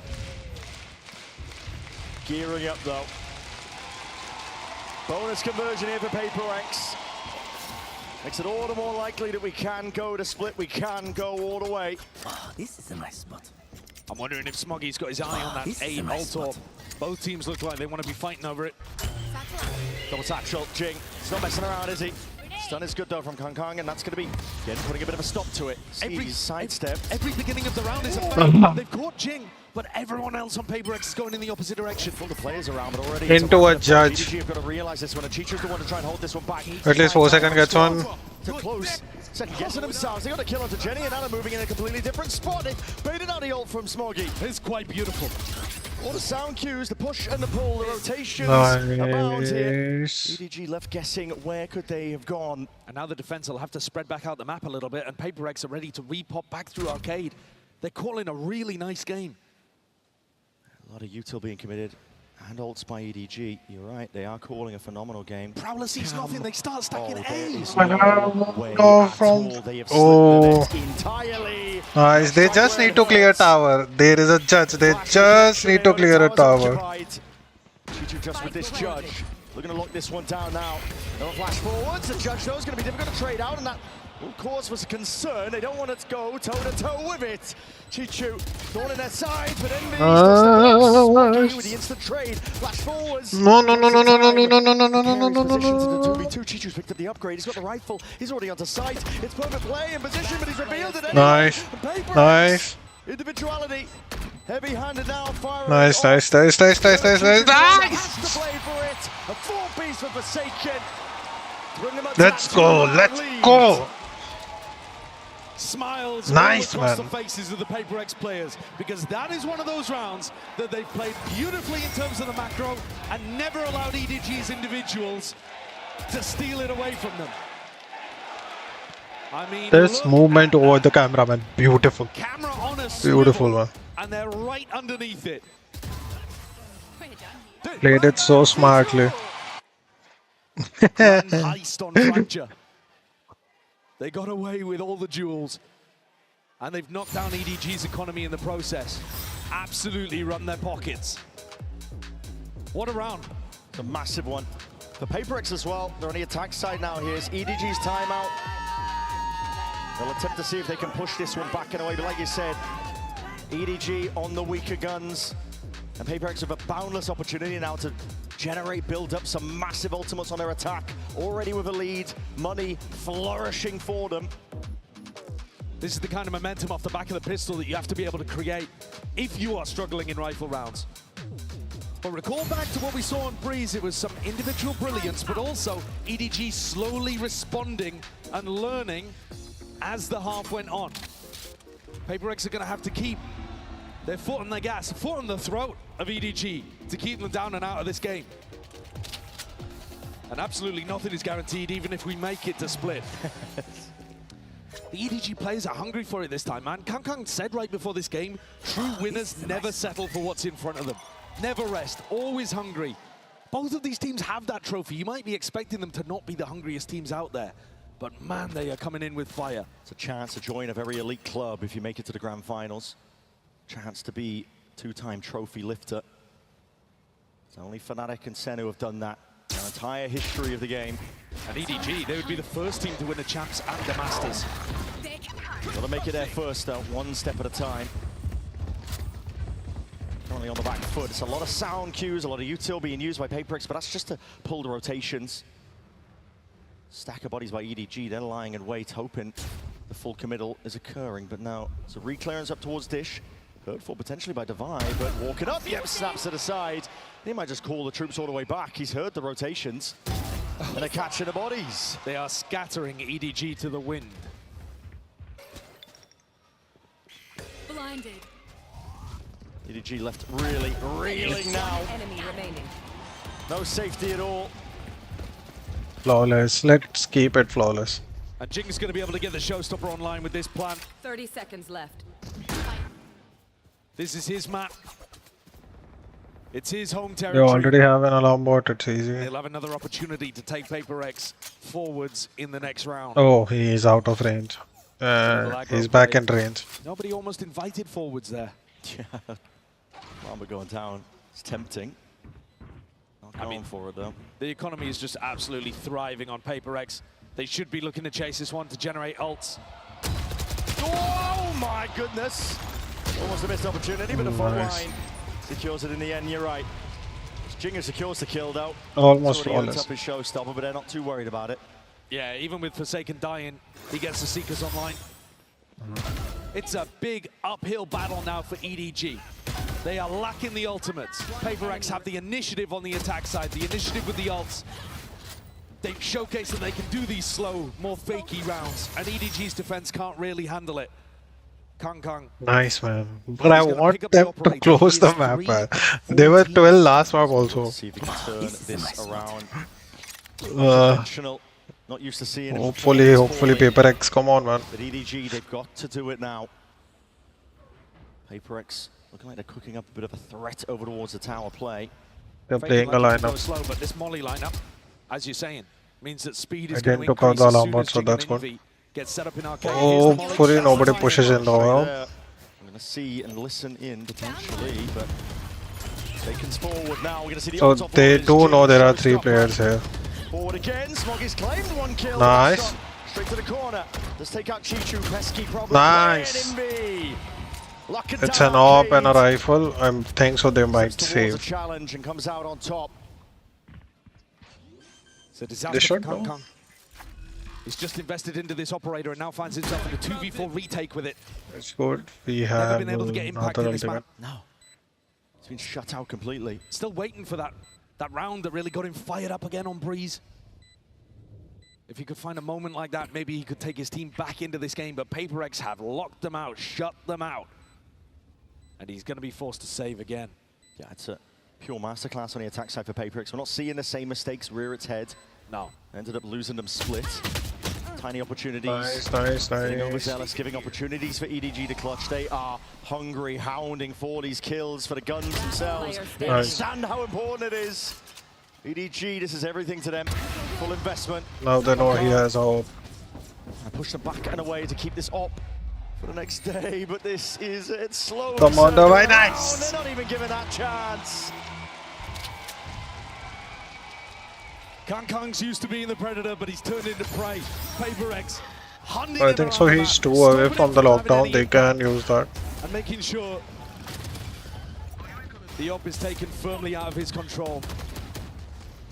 The ults are just invested at the perfect time as well. PaperX to keep all of this momentum going. They are flawless. EDG can't find an answer on defense. 6 straight rounds here. EDG not choosing to force. You'll have to do this. It'll most likely have to be 1 round at a time to drag it to OT because PaperX is feeling almost preordained. Jing forwards again, but that off angle is everything. The first kill that goes the way of EDG. Potential gun to be reclaimed on top of it. Jenny! Nice. In transition. What a blunder. Taking him easily on top of it all. Trailblazer clears up most of the other site. No more Can keep a surprises. safe plant. So Util now going to be chucked into the mix here. Envy potentially in some trouble, and Anator's going to be deaded, and Ulti are going to be committed onto him, and no one's turning, no one's looking. What? Envy finally accounted for. TDG flooding in. The timing here, but it's a 2v4, now making it a 2v3. Why was the nano swarms turned on, man? He was... Like this. Steps forwards, but it's on Chichu again, and now the squeeze on Dubai. No. From the side. It's Chichu baiting, swinging around, and somehow it's EDG to find a light at the end of a tunnel. They are holding on to life right now. That was barely a buy whatsoever. Sheriff's in hand. Not much to work with. And a MasterCard Thrifty puts them on the board and keeps the gap within 3. Some nice shots hit here, but also a little bit of PaperX just not being ready for the timing on the A flood. You had Envy with his ult in his hands and players not holding angles. One mistake, absolutely, that's acceptable. Alex is not going to be molding too much about that one. But if it keeps happening, Why was he planting if he had the suddenly there's an issue. You can't let a team as talented as EDG back Okay, into you a are game. the lockdown. You can push. You can play the default at B. They can't.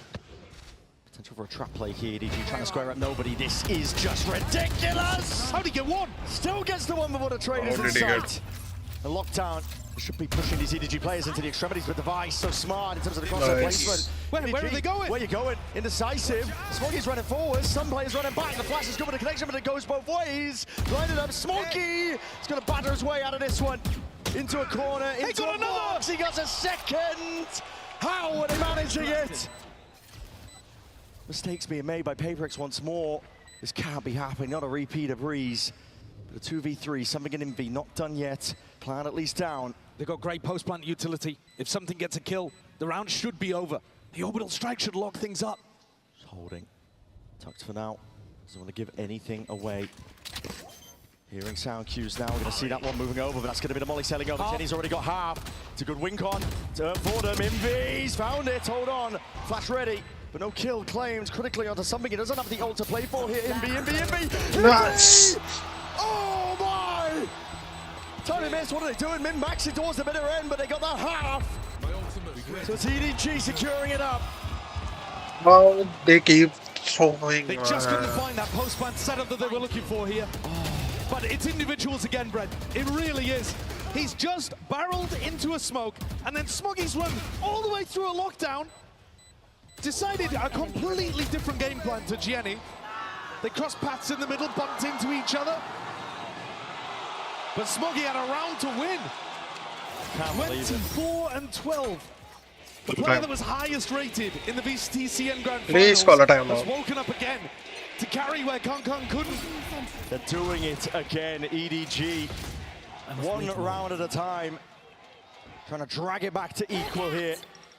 Forward play, Forsaken is very much out into the open. The jump spot, the Trailblazer. Sends over the punish. And here's the players close. We're going to take a listen in EDG. Are they ready for this?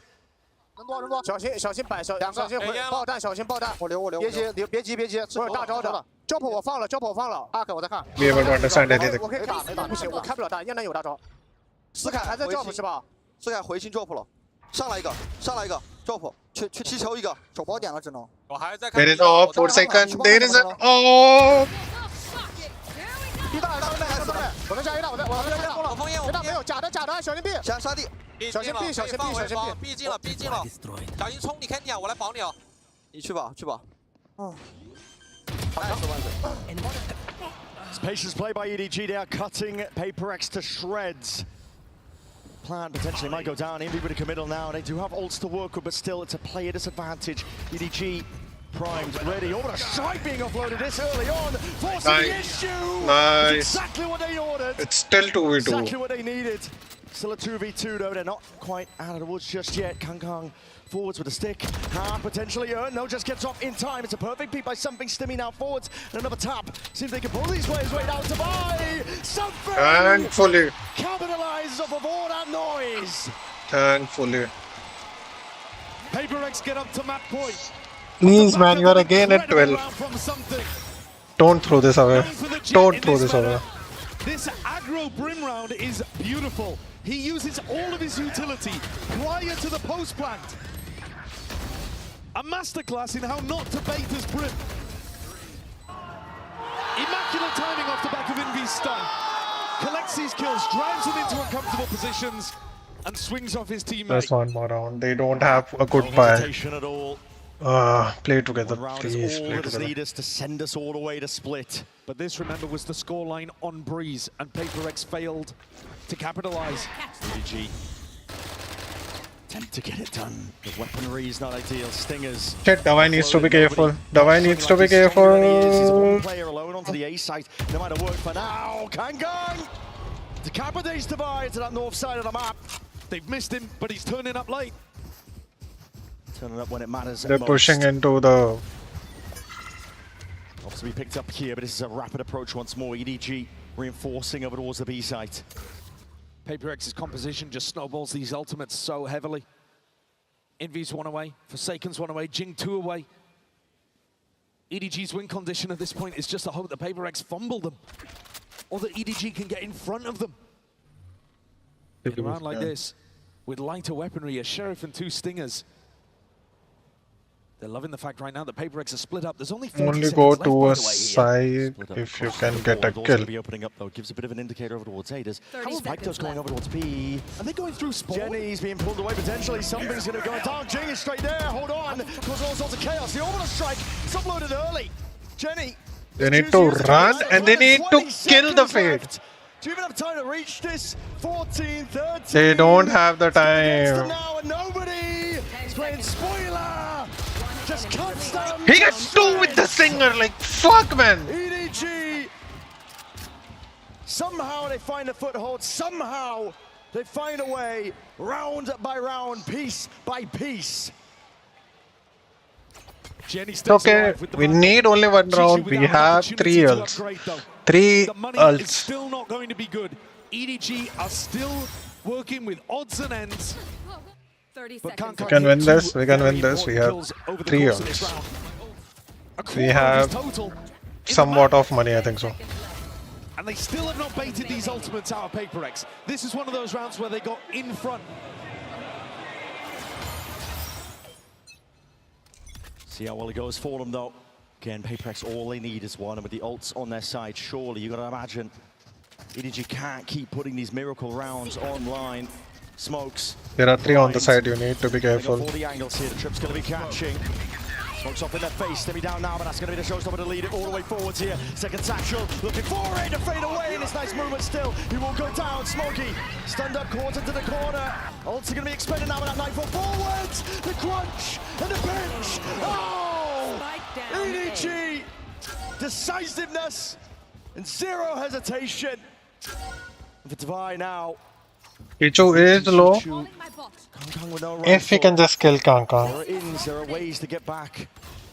Potentially send us all the way to split. We can just kill Kang Kang. So damn much. Kang Kang. Critical info. Comes to the side. 45 seconds left. A lot of time to work with Divine. Placing swarm grenade. It's a guessing game for him as he hunts out where the remaining player could be. Chichu is low, 4 HP. First shot accuracy is what it's going to come down. 2, it's going to fall. 30 seconds left. Chopped down. Kang Kang revealed himself. Kang Kang! He steps up when they needed it. NT bro, NT. At the final hour, the protagonist emerges to help put rounds on the board and do the same thing to PaperX as what happened on Breeze. This was supposed to just be an elegant round, close things out, get Jing's ult in the best position, follow through immediately afterwards with the breach ult. They expended the entire arsenal, and yet EDG still prevailed. With nothing, with scraps. It's scraps every time. Nothing but pure grit and resilience. We've come to expect it from Kang Kang, but the ability to pie in a match, pie in a map, yep, and still pull it together, round after round, the composure to clutch it up, despite all the pressure that's on the line. Second to none. Another situation, Brent. PaperX have got 11 more kills than EDG have. It's not as egregious as it was in the previous map, by any means. But they are the ones in control. They are the ones who have been dominating, especially early in the halves. And yet EDG start to find the answers, start to piece it together. An attack timeout like this might just help them reinforce all of that. Once again, PaperX are asked to try to close things out before it gets to OT. Because otherwise, EDG have already shown them where the danger lies on Breeze. Pure resilience, pure composure. EDG set their sights forwards for the OT. Divide trying to dominate control up towards the smokers with his angles there, but that is an absurd way to clear it. Walking in with a shorty in hand with Divide taken out. Suddenly, problems arising. Nobody did that in the previous round. He walked in. He has his ult. This time he brings a body with a shorty. I've lost count how many times he has his ult this match, man. Shows you, even though EDG and their IGL nobody are unconventional, they can still find really good answers. PaperX right now scattered to the 4 corners of the map, basically. No cohesive idea just yet. With Divide gone, there is a lot of pressure actually that a flank could be coming behind Envy. Yeah. He's the one with a spike. Still, he presses the advantage forwards. It's them trying to sell a potential here. Forsaken is all the way through. He's potentially trying to play into CT here. But positions, EDG! Oh, it's the feed entirely filled up. And once more, we're going to OT. The resilience of this squad is unbelievable. It's okay, it's and they have all okay. the momentum. They tried their best, man. Sometimes it's not your day. Against PRX, the team with the biggest expectations. I mean, they went into this till tournament. 12 rounds, Wiped away both their maps. opposition in essentially every game they've played recently. EDG are standing back up, NT, man, NT. refusing to go down. Let's go!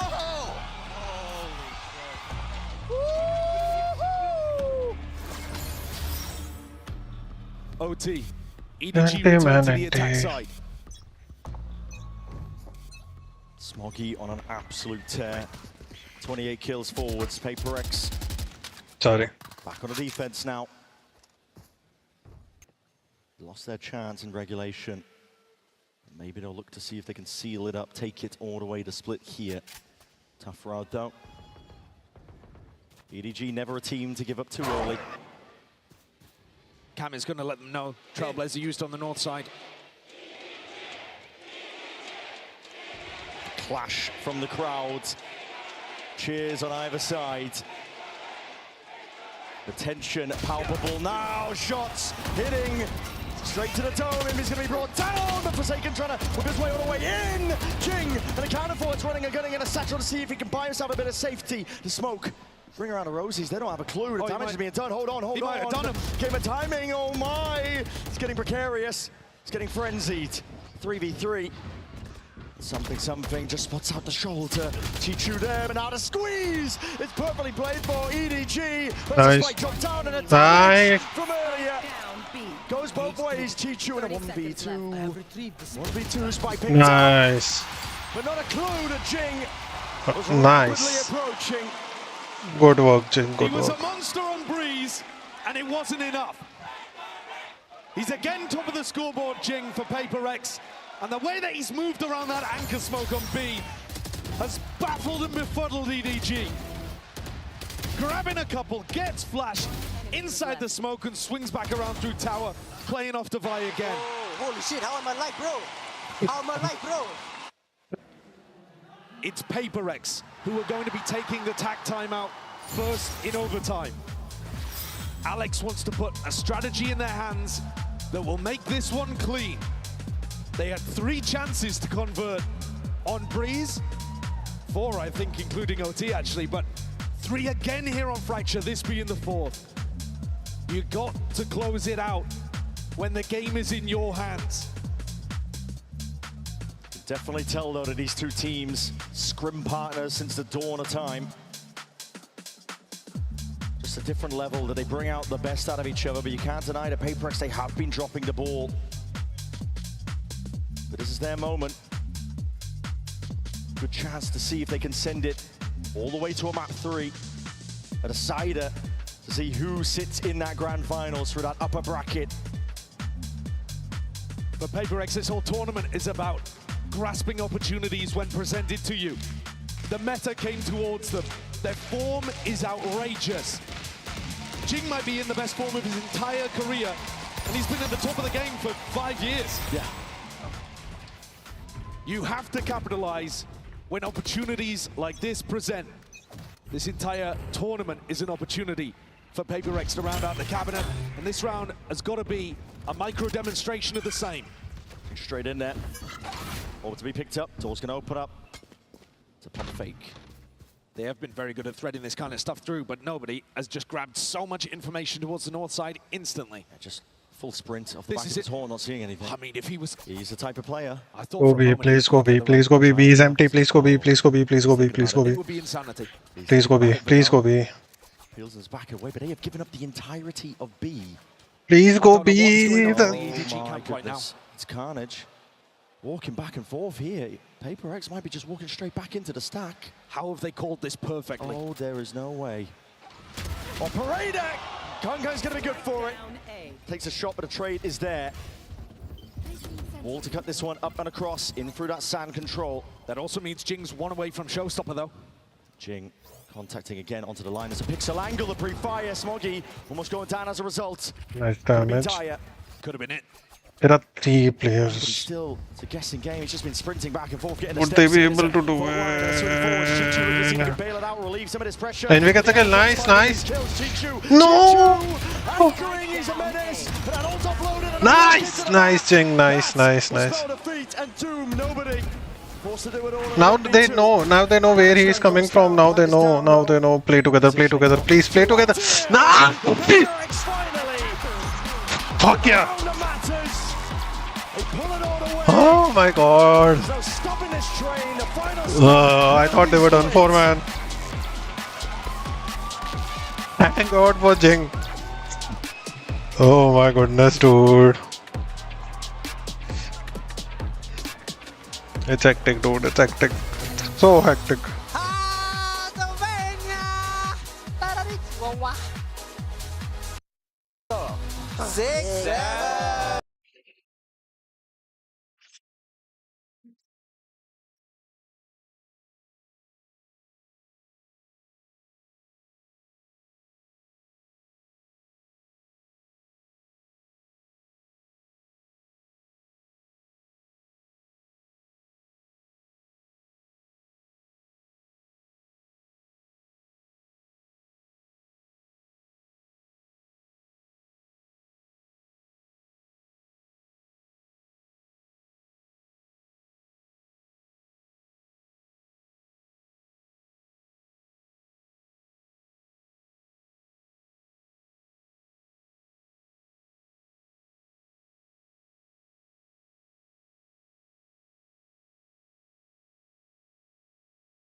I've been a LEV fan since I know LEV, but PaperX gave me this jersey, so I'm really grateful for that. And well, yeah, let's go PaperX and go LEV. But what happens if it is a PaperX Leviathan Grand Final? Which jersey are you going to wear? You might have to cut them up and sew them together.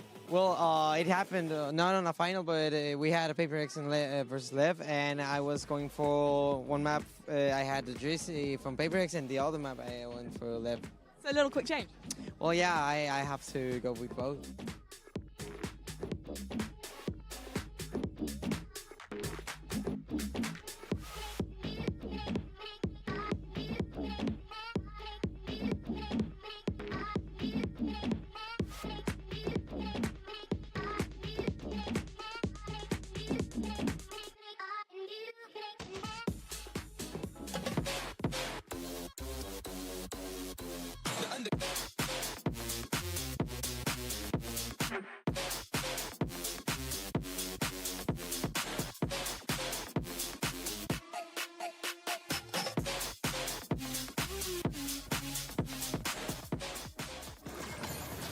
Well, you couldn't ask for a better way to spend a Friday than being right here at the Copper Box Arena, about to witness a Game 3 between two prolific squads in Valorant's history as PaperX takes us to Map 3. Folks, what an incredible display we saw there. Of course, Golden Boy here alongside Mimi and Billy. Let's break it all down because, you know, one of the things that we were talking about was how these pistol rounds were a factor. And as a matter of fact, I had said, yeah, you know, they picked up a couple pistols, complexion of the game changes. You said, yeah, but they lose the clutches or get the clutches, the complexion of the game changes.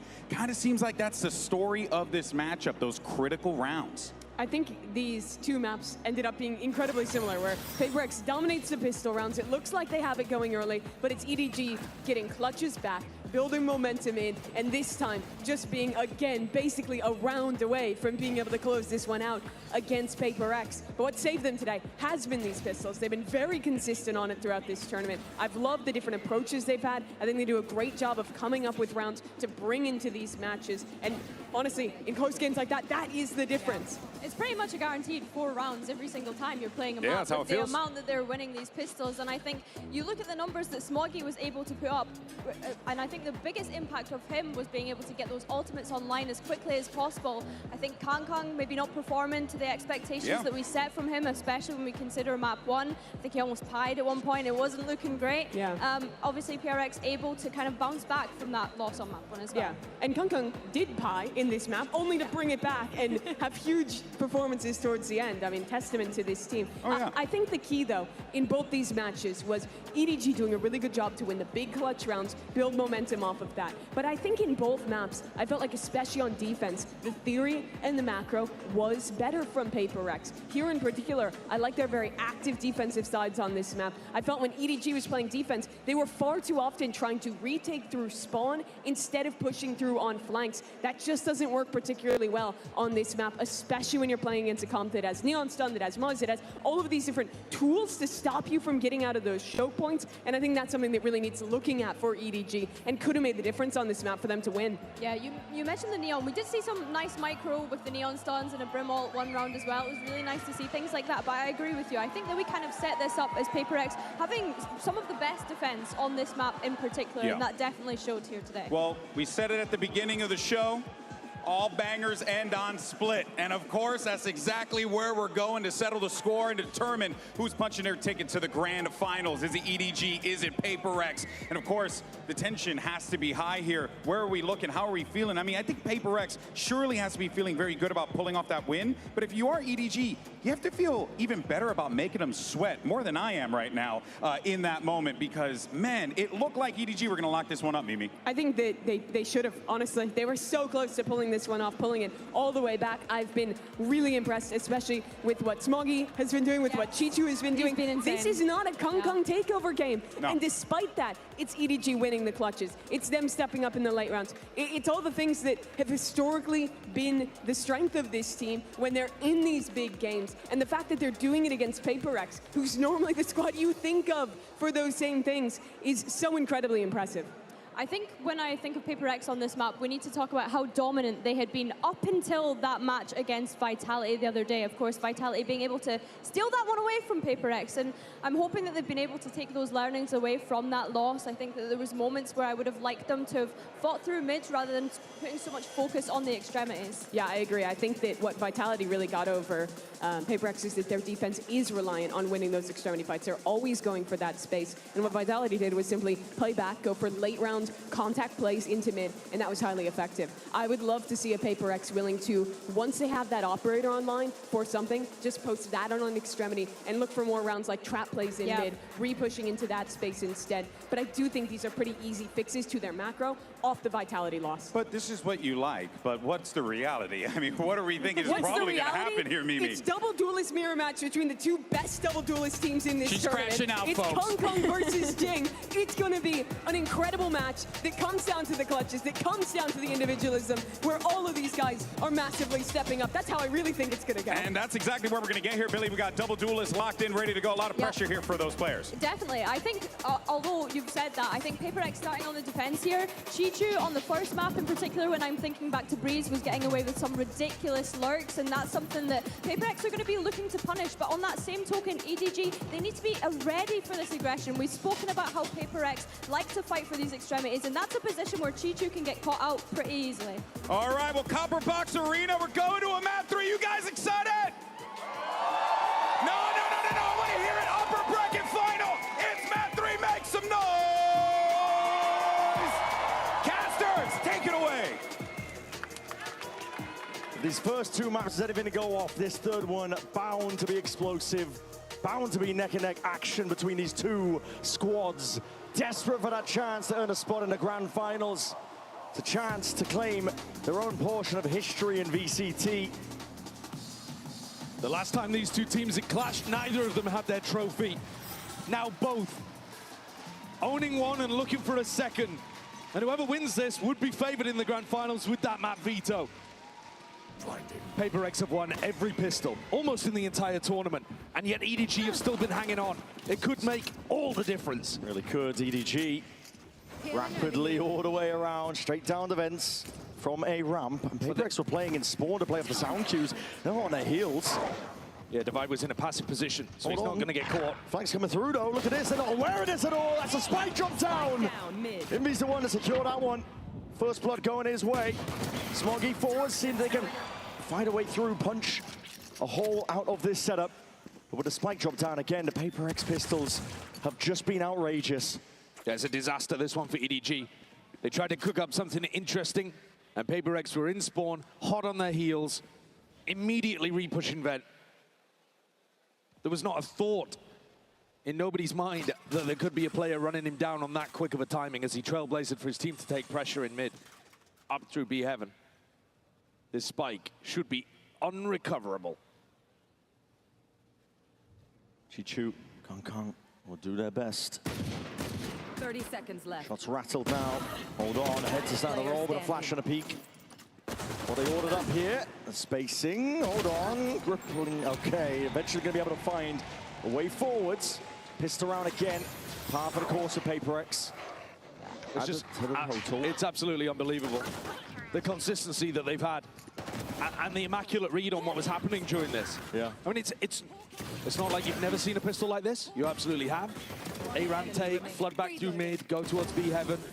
But the speed with which PaperX recognize what's happening to them, and they are immediately barreling after EDG looking for the fight, completely caught them off guard. Be careful with that gas. EDG changed their split composition. I think looking to mirror what PaperX were doing. There's damage done there, Jenny. Trying to get cheeky. You're right, they will try to look to mirror them. This is one of the advantages of being PaperX, is that other people are looking to you in metas like this to figure out what is good. The question to see who can do it better. Big brother, little brother type B in this final map. Yeah, see it now. Just with the Sheriff, though, it's a decent amount of damage. Kills, though, barely coming through. Divine's got to be careful of this one. 27 health, but okay. Fade away, steps to the side. It's a lovely 3-piece for him. What a reaction from the guy. I think PaperX can be happy anytime they just cleanly convert these positions. With the way that it's been going in the match so far. They're keeping the energy up. And they've got weaker weaponry heading into this bonus, but a lot of it's still going to be dangerous. Now you see Forsaken and Ching fight over B main all the time. And in rounds like this, Forsaken loves to do his walk through a smoke play. It really does. Ching with that judge. Passive from EDG early on. Yeah, look at them, they're holding for it. Yeah, they're just hoping that PaperX makes the play. Yeah. They want Forsaken to walk all the way out of that. They've seen it before. We all have. But it's also the threat, right? It's also the fact that PaperX have done it so many times forces EDG to just sit here for 30 seconds, essentially wasting the clock, their own clock. That's the threat, that's the pressure that PaperX's aggression can do, even when they mix up the tempo and throw a slow round at you like this. We'll see. Forsaken. Slight pixel angle. ADS up with a Bulldog. Kill claim with Smoggy being cut out. 0 and 3. That contact also pulls Jing and Devi closer towards B main. And something's finding kills all over the place. Hold on. And we're going to see a bonus potentially in their sights. EDG are looking for answers in a possibility like this. Hold on to Paranoia, sent flying out, but that VTP, that is accounted for. 30 seconds Paranoia was sidestep. Made her way onto the side. They're going to be able to get this plan down. Chishu is going to be so late on this. There's enormous pressure on Jenny and nobody to stand tall. It really is, but somehow still coming up with it. It's Devi who gets it. Now a double Sancho. Oh my God! Nobody just leaves it into Jenny's capable hands now, and time potentially bought. Chichu is going to be arriving. Invi trying to step towards it. Picks up the gun, but he's still looking for that second player because surely Chichu's nearby. Snake bite. Sails out. Reveals a handle where Chichu's playing. Forward, side stepping. Invi forwards. 70 HP. Gets on it. Tap! Moves out into the wide. So Jenny, though, just deletes him out of his sight. 4 kills to salvage a very tricky situation. So another spectacular round. Like they won't be able to buy properly in the next round, and PaperX would have a proper buy. They could get the lead. Was outrageously late. They left a lot on this guy's shoulders. And he delivers again. Whether he's playing the smokes, or the Senti, or the KO, he's there, the glue guy for EDG. And they've been searching for a replacement player like him for 2 years. Finally found him in a meta that works better. Yeah, we're seeing it. DTP, rapid take now over towards that B main control. Forwards is Forsaken. Looking to see if he can run this one down, but he's going to be stand up. TP again. Surely not this time. Once more. It looks straight to the top of that box. The plays being accounted for. EDG get full access to the lead. Needs to be respected. Nobody put a dodge here. Second wave of the util. Blaze is going to clear on the hell player. Jing is way ahead of the rest of his pack. Looking to take this fight forwards in B up towards that purge, but then again it's all Smoggy. Watching for it. 1v3. The outlaw. Immediately steps back up to the plate. So possible.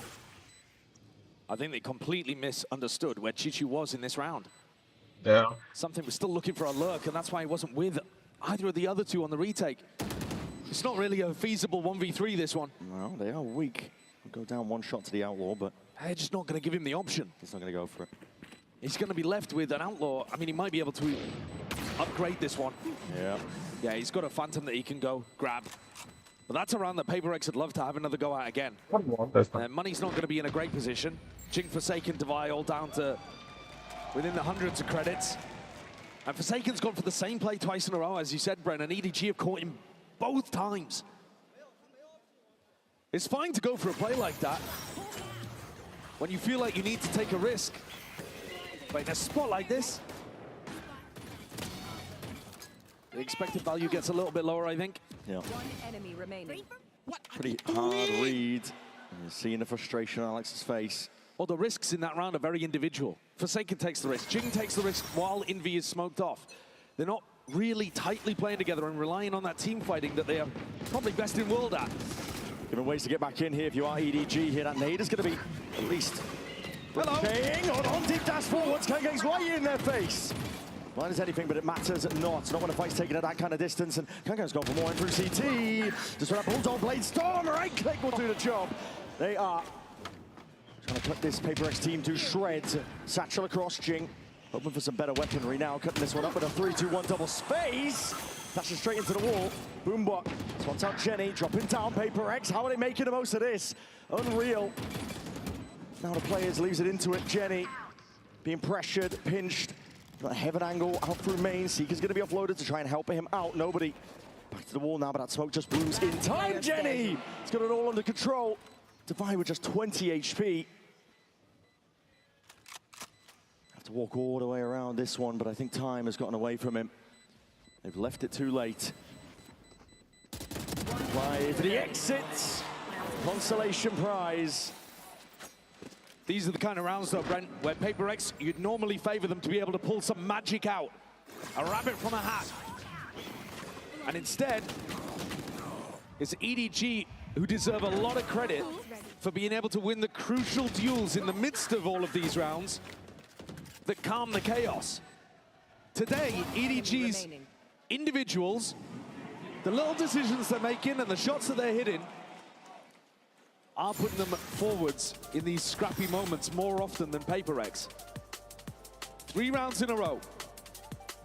A reminder that coming into this game, Split, our decider, was the only map that PaperX had lost at London. It's a small sample size, but they did kind of get battered by Vitality here. And Alex is having a lot of words. When we've seen the timeouts before, he's looked laser focused. This one, he looks more frustrated. And I would imagine that he's talking about the playmaking that's happening over towards B. It's very individual, focused really, a lot of risk being made. A reminder too that that loss that they had against Vitality was also with Jing dropping astonishing numbers and one of the best ace 1v4 clips I've ever seen. Oh yeah. Absolute outrageous clip. But the others just couldn't get into the map. They really couldn't. Slight pause here, seeing this attack timeout transition into a tech pause. So, unfortunate groans from the crowd. Well, if you thought the tension couldn't get thicker between the two teams, it's going to be ramped up by this. Yeah, we'll get some information shortly on what the issue is. I'm sure we'll get it solved in a matter of time. The game is delivered on all fronts so far. You had to have a tech pause just to complete the bingo card. But both of these teams have been going hammer and tongs at each other. And PaperX, they know this map like the back of their hand. They know the way that EDG are going to want to play it, and yet they haven't been able to stop it. Those 2 B rounds in a row, that's what I'm expecting this to return to as we get back to a rifle scenario. We're headed back into the game. Yeah, quick little restart of the game for nobody, but straight back in it. My eyes, my attention goes to something with the operator. How has Alex adjusted the setup to make this one work? It's still Jing and Forsaken playing over towards B. I think they'll have Forsaken on a bit more of a leash, or at least doing different things to try to mix things up. We'll see if EDG get the read on this one. Something, he has a tendency to op over towards A main, straight down and gut up mid. Trailblazer confirms that something is not going to be over towards that main angle, and a deep dash now as well. Get themselves deep into the A side. Let's take a listen into EDG. 我在这。天外包可以吗？可以。站那没有站啊，让他们看到我给你闪。他给我封烟了。站那边，我去这站着。我说你们得躲闪。啊，你二楼站那边要飞。站那边要飞。2楼飞了。白铁。要不还有里边没人。Viper 70 2个包点。没白。铁板狙。包点到。慢完。我操。哦，可惜。There's disappointment towards the end there in the comms of EDG, obviously with the way that was handled and played, but explosive at times as well. PaperX have a clean retake. Yeah, I think even though EDG had smartly put Smoggy in a position to build up his ultimate, despite all of that, the way that PaperX scale together in retake scenarios like this, look at the way that they fight behind the Seekers, gathered up together with something just controlling any potential reaction at ramp. It's really nice. PaperX, great round from them. It really is. A round like that too, where EDG, I think it's quite telling. Out of the timeout, he understood something at the op money. Full speed ahead, clear strategy! A punish onto Jenny's deep TP. Taking this time, contesting for that B main space. And not going for the B one way first, just TPing straight into the angle with the flash. Helps him catch that timing, win the fight. Orbs reclaimed, just pushing back and away. Holding on to a bit of that B main control here. Chichu has found himself a deep insert, but he's left guessing as to where the opponents could be. Jing, slight angle here. He's worried about, again, the deep lurks. PaperX, very good awareness as deep pings into CT. They understand that they could have lost control of that area of the map. Jing here. Open spot. Now you can't quite see it, but now all the way forwards, flying. But nobody watching for that heaven angle. This is something, again, taking pot shots out of them. They're not really conscious of the danger with Jenny falling. No smoke for heaven. But Kang didn't adjust his pathing for it. Should be an easy round for PaperX to clean up. You have to see them being diligent here, but if that last retake was anything to go by, you're going to see the discipline draining through. Updraft and a dash. That is insanity by something. But it's played to perfection. PRX not willing to leave him hanging. He's always going to be stylish. The Jet on split. His style of play is beautiful to watch. I love the adjustment coming out from Alex as well. They're fighting more aggressively over B main, even though this is an anti-eco. Funneling them into the A retake, which they look really strong at.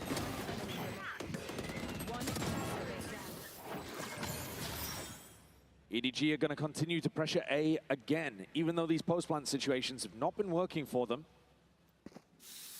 PaperX in more anchor positions now as they swap Something's operator to B main. Looking to stay mobile with the defensive setups. Still potential danger here, though. Trailblazer broken down and a bit of spam, that'll do the job. It's Kankan going down nice and early, but that's going to be the paranoia sweeping, but an accounted for to Umbi's anchoring positions. As we were saying, Deep TP, it's going to be heard with the reinforcements arriving. It's communication. I think Jing was just thinking it was potentially Jenny, but now they're going to be making moves up and around. Here. Divide pushing forward, let the pit drop, but now that lets Something pick up this angle. They've lost control over towards vents. Yeah, EDG fairly heavily trapped. Should be another round where PaperX just convert this one cleanly. Positioning's all good, player advantage all good. It's EDG that are being pushed into a corner here. There's no real exit. You just have to fight your way out. It's Divide catching that contact, doesn't want anything to do with it. His job is just to contain this space. Whittle down the time, force EDG into making a bad move. They ease up on the pressure as well. Not looking to contain super heavy. Time's fairly low. EDG, it would be a mad scramble if they wanted to pivot over towards B, and Something would have a chance to contest. 30 seconds they've given up control, though. Contacting all the way. Something was still here, but the operator would have been able to punish this. 24 seconds left. Into this round, B is the objective. It's an open site. What a call to make. They've slipped past Divine and Something. The smoke for the plan. 10 seconds Got left. to be meticulous with this one. 9 seconds left. Something slowly getting back up onto the line. Doesn't want to take this one aggressively at that. These deep positions, risky business. EDG have got to try and take it to them. Oh! Punish onto the players. That contact play, and Jenny. There's only so much you can do in a spot like that. Something saves the day. Skewers EDG. That's another one of those rounds you could not afford to lose. EDG are putting a lot of pressure over towards A. I love this decision from them strategically to mix up what the defensive setup looks like. They were expecting once they got to site, there wouldn't be an anchor player. They were not ready for Envy at all, not in the slightest. And Something is taking over. It'd be immaculate to get that Jet head-to-head with both firing on full cylinders for the final map. But at the moment, defense side with the op, Something's in control. Desk, we're talking about it, hasn't been a Kankan takeover game. He's had, I mean, unbelievable round on Breeze, but he's actually got more to give. There are a few things, pistol rounds, Kankan's individual level, that if EDG managed to get them going, absolutely could make the difference. It really could. I mean, Kankan, previous series that EDG have played, it's him that has stepped up to the challenge. Top numbers across the board to close out their previous series. They're going to need to see it from him once more. This EDG timeout has got to come up with something good. This one, it's going to be a weaker buy for EDG. More of a minor investment. Not willing to really go all in, other than Chichu. He's got the hero rifle. They were getting their success in rounds 3 and 4 by putting immense pressure over towards B. And for whatever reason, nobody has not led the troops back in that direction until this round. From memory, it's been 3 retakes in a row on the A side. Yeah. Great time for a B hit, though. Deep ping into the back of the site. Might anticipate Jenny's going to use his ult here as they go into the B exec. And there it is. It's going to be clearing that backside control. And EDG can rapidly approach down to the B side, but PaperX seemed to be one step ahead. No one was anchoring. Everybody off site. Happy to pepper them with bullets. And a nade primed. The plant position. As soon as they hear it, Chichu now committing and watching inside the smokes. Kankan going walkabouts here, drop it down! That is disgusting work. Jing eventually dealt with it. PaperX more than ready once more. Nobody dropped down to just a single digit of health. Snappy stuff. Chichu forced just to retreat all the way back, spike in his hands for any chance of salvaging this round, but PaperX one step ahead of them out of the timeout. Leaving something posted on the line. It does grant a very slim chance for Chishu to do something remarkable, but they've been great at monitoring his position this entire time. Toxins going up. They knew he was one orb away. He'd be playing with the team, looking to get the spike plant, looking to get the pit online. So they were never worried about him on the lurk. And something's got the read again. 30 seconds left. Not really enough time for Chishu to do anything over towards A. No. He's just going to look to try to preserve his gun. Was hoping the PaperX would make the mistake and step out into him. But like I said, it's an immaculate round. They've just got the perfect read on where Chishu was going to be. They weren't as worried about the lurk this time. They had something gathered together. And the push out through the rafters smoke, much better executed this time. Yeah. Jing dropping heaven, Envy wide out on rafters. And the retake smoke matters a lot. I mean, in previous B situations, Forsaken's been dead. This time he's alive and able to provide incredibly important util. It's a very heads-up play from PaperX. Out of the timeout. Everybody off site, no anchoring over towards the B site. They saw the ults, they saw that Jenny had it available, anticipated that B exec with a deep TP into it, but... And the pressure down onto the plant is enormous. They're not waiting for EDG to put the plant down, get the pit online, get into funky positions. The pressure is on instantly. And a nice mix-up after they've been threatening to fight B main a couple rounds in a row. Yeah, back again. Something though, applying onto the A side. Chishu! Not long for the world. Shut out of this game. The same level of consistency is what you're going to get with an operator in the hands of something. EDG given full access once more towards this site. Again, worried about the next step of things deep. Flash, kind of not looking to take the space off the back of this one. Get out of my way. TP, this time a tap, but this time no nade. Seeing him hold it all the way down by taking it towards CT. Something activating. And all that pressure applied. Jing getting away with murder. Another round where they bait EDG and they lure them into the site. You guys can have it. It's free. And then they collapse the trap. It's a masterclass. It really is. It's beautiful. They know the conditioning from earlier. They know the first few taps of the spike. It's just going to be that. Just taps. They also took down Chishu so early on, so they don't need to worry about the lurk. When you're playing against a team that likes to 4-1, as soon as you take out Chishu, all eyes focused on the site. EDG have occasionally mixed things up where Kangkang also lurks through mid. It'd be nice to see something like that because the game plan is not working right now. This is interesting. The money's all over the place here for EDG. They group up into A.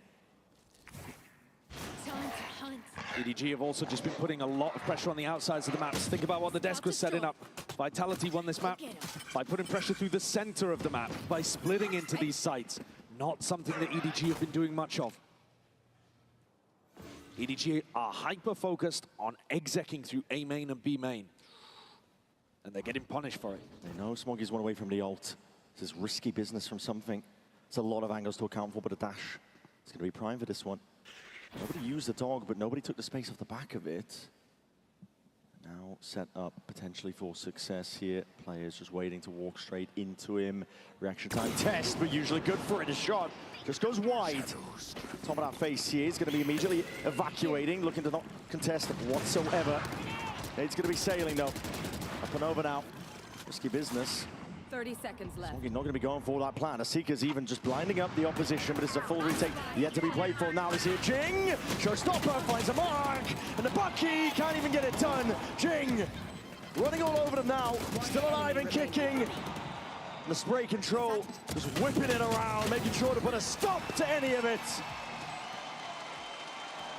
And Chishu's on that he's been trying to deploy for the last 3 rounds. Chopped down at the knees. PaperX retake game plan is working excellently here against EDG. It's too one-dimensional. They can't figure out how to win a post plan. They don't contain enough of the map because they're not threatening through mid. EDG have been hanging with PaperX this entire match. And now it seems to have all slipped away.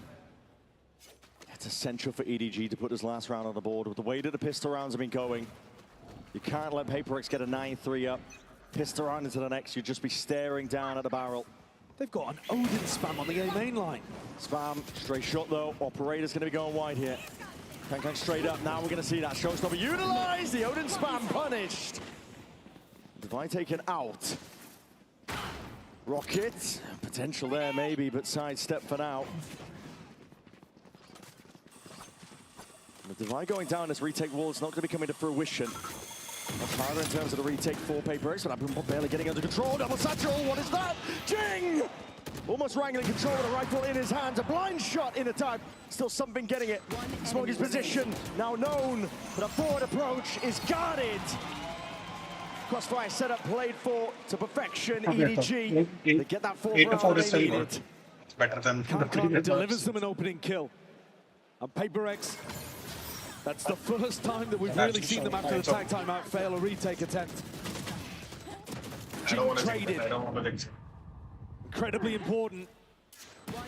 But EDG would still need a pistol, and they haven't won a single one.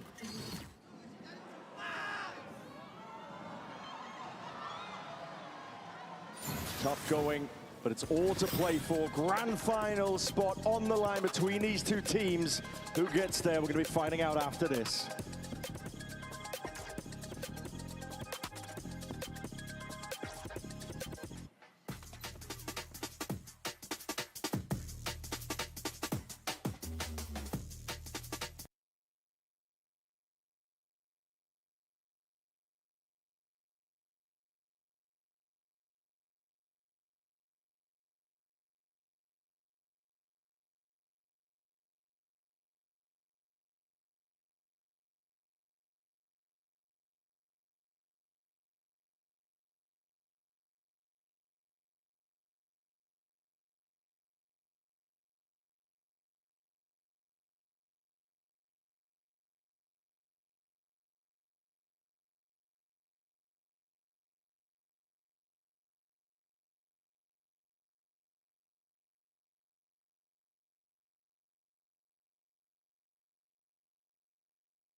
You could cut the tension with a knife here in the Copper Box Arena between these two squads.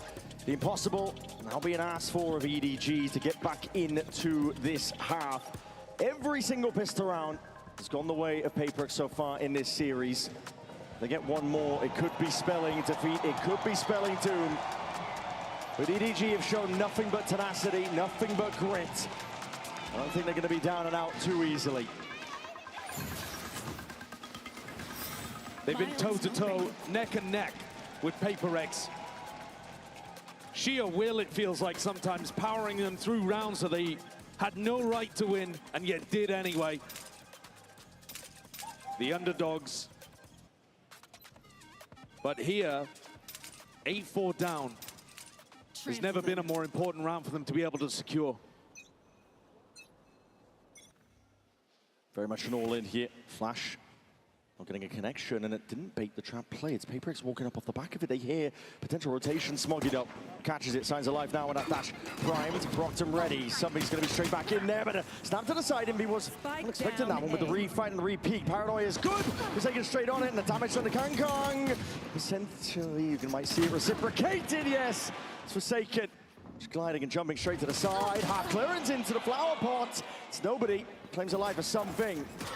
Trailblazer, anything to buy him a bit of space and time to start. It's good with a connection. EDG, finally!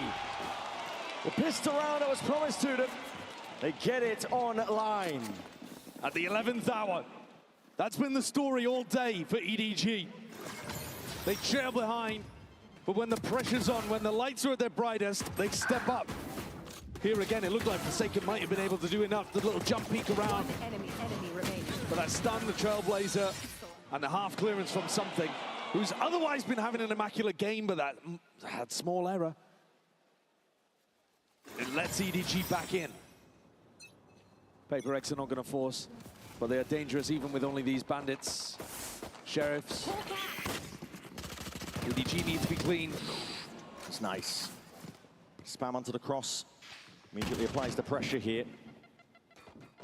The side with these pistols, they know the rough positioning now of the PaperX players. Like you said, it just has to be clean past this point. There. Made waiting just in case there is that presence, but that's going to be rebounding into vents. Just away a little bit. Drops all the way down though. Seeing similar scenes here to EDG's pistol, but this time it's no full committal. EDG are also a little bit more tentative at pushing out around the map compared to PaperX. PaperX love taking the fight on defense, love walking forwards. Oh, what a EDG shot. just sitting back, letting the game come to them. Catch Devi on the lurk. They can do that. Smoggy has got him contained. Just trying to back away here, taking a lot of shots in the process.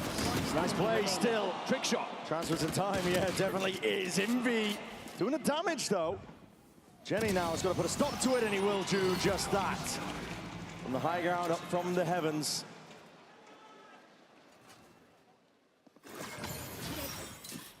EDG unable to recover though. An extra weapon off the back of that. But coming in on the bonus. Not looking super great in terms of having a good defensive setup here, really. I mean, look at the weaponry that they're working with. It's going to be a Bucky.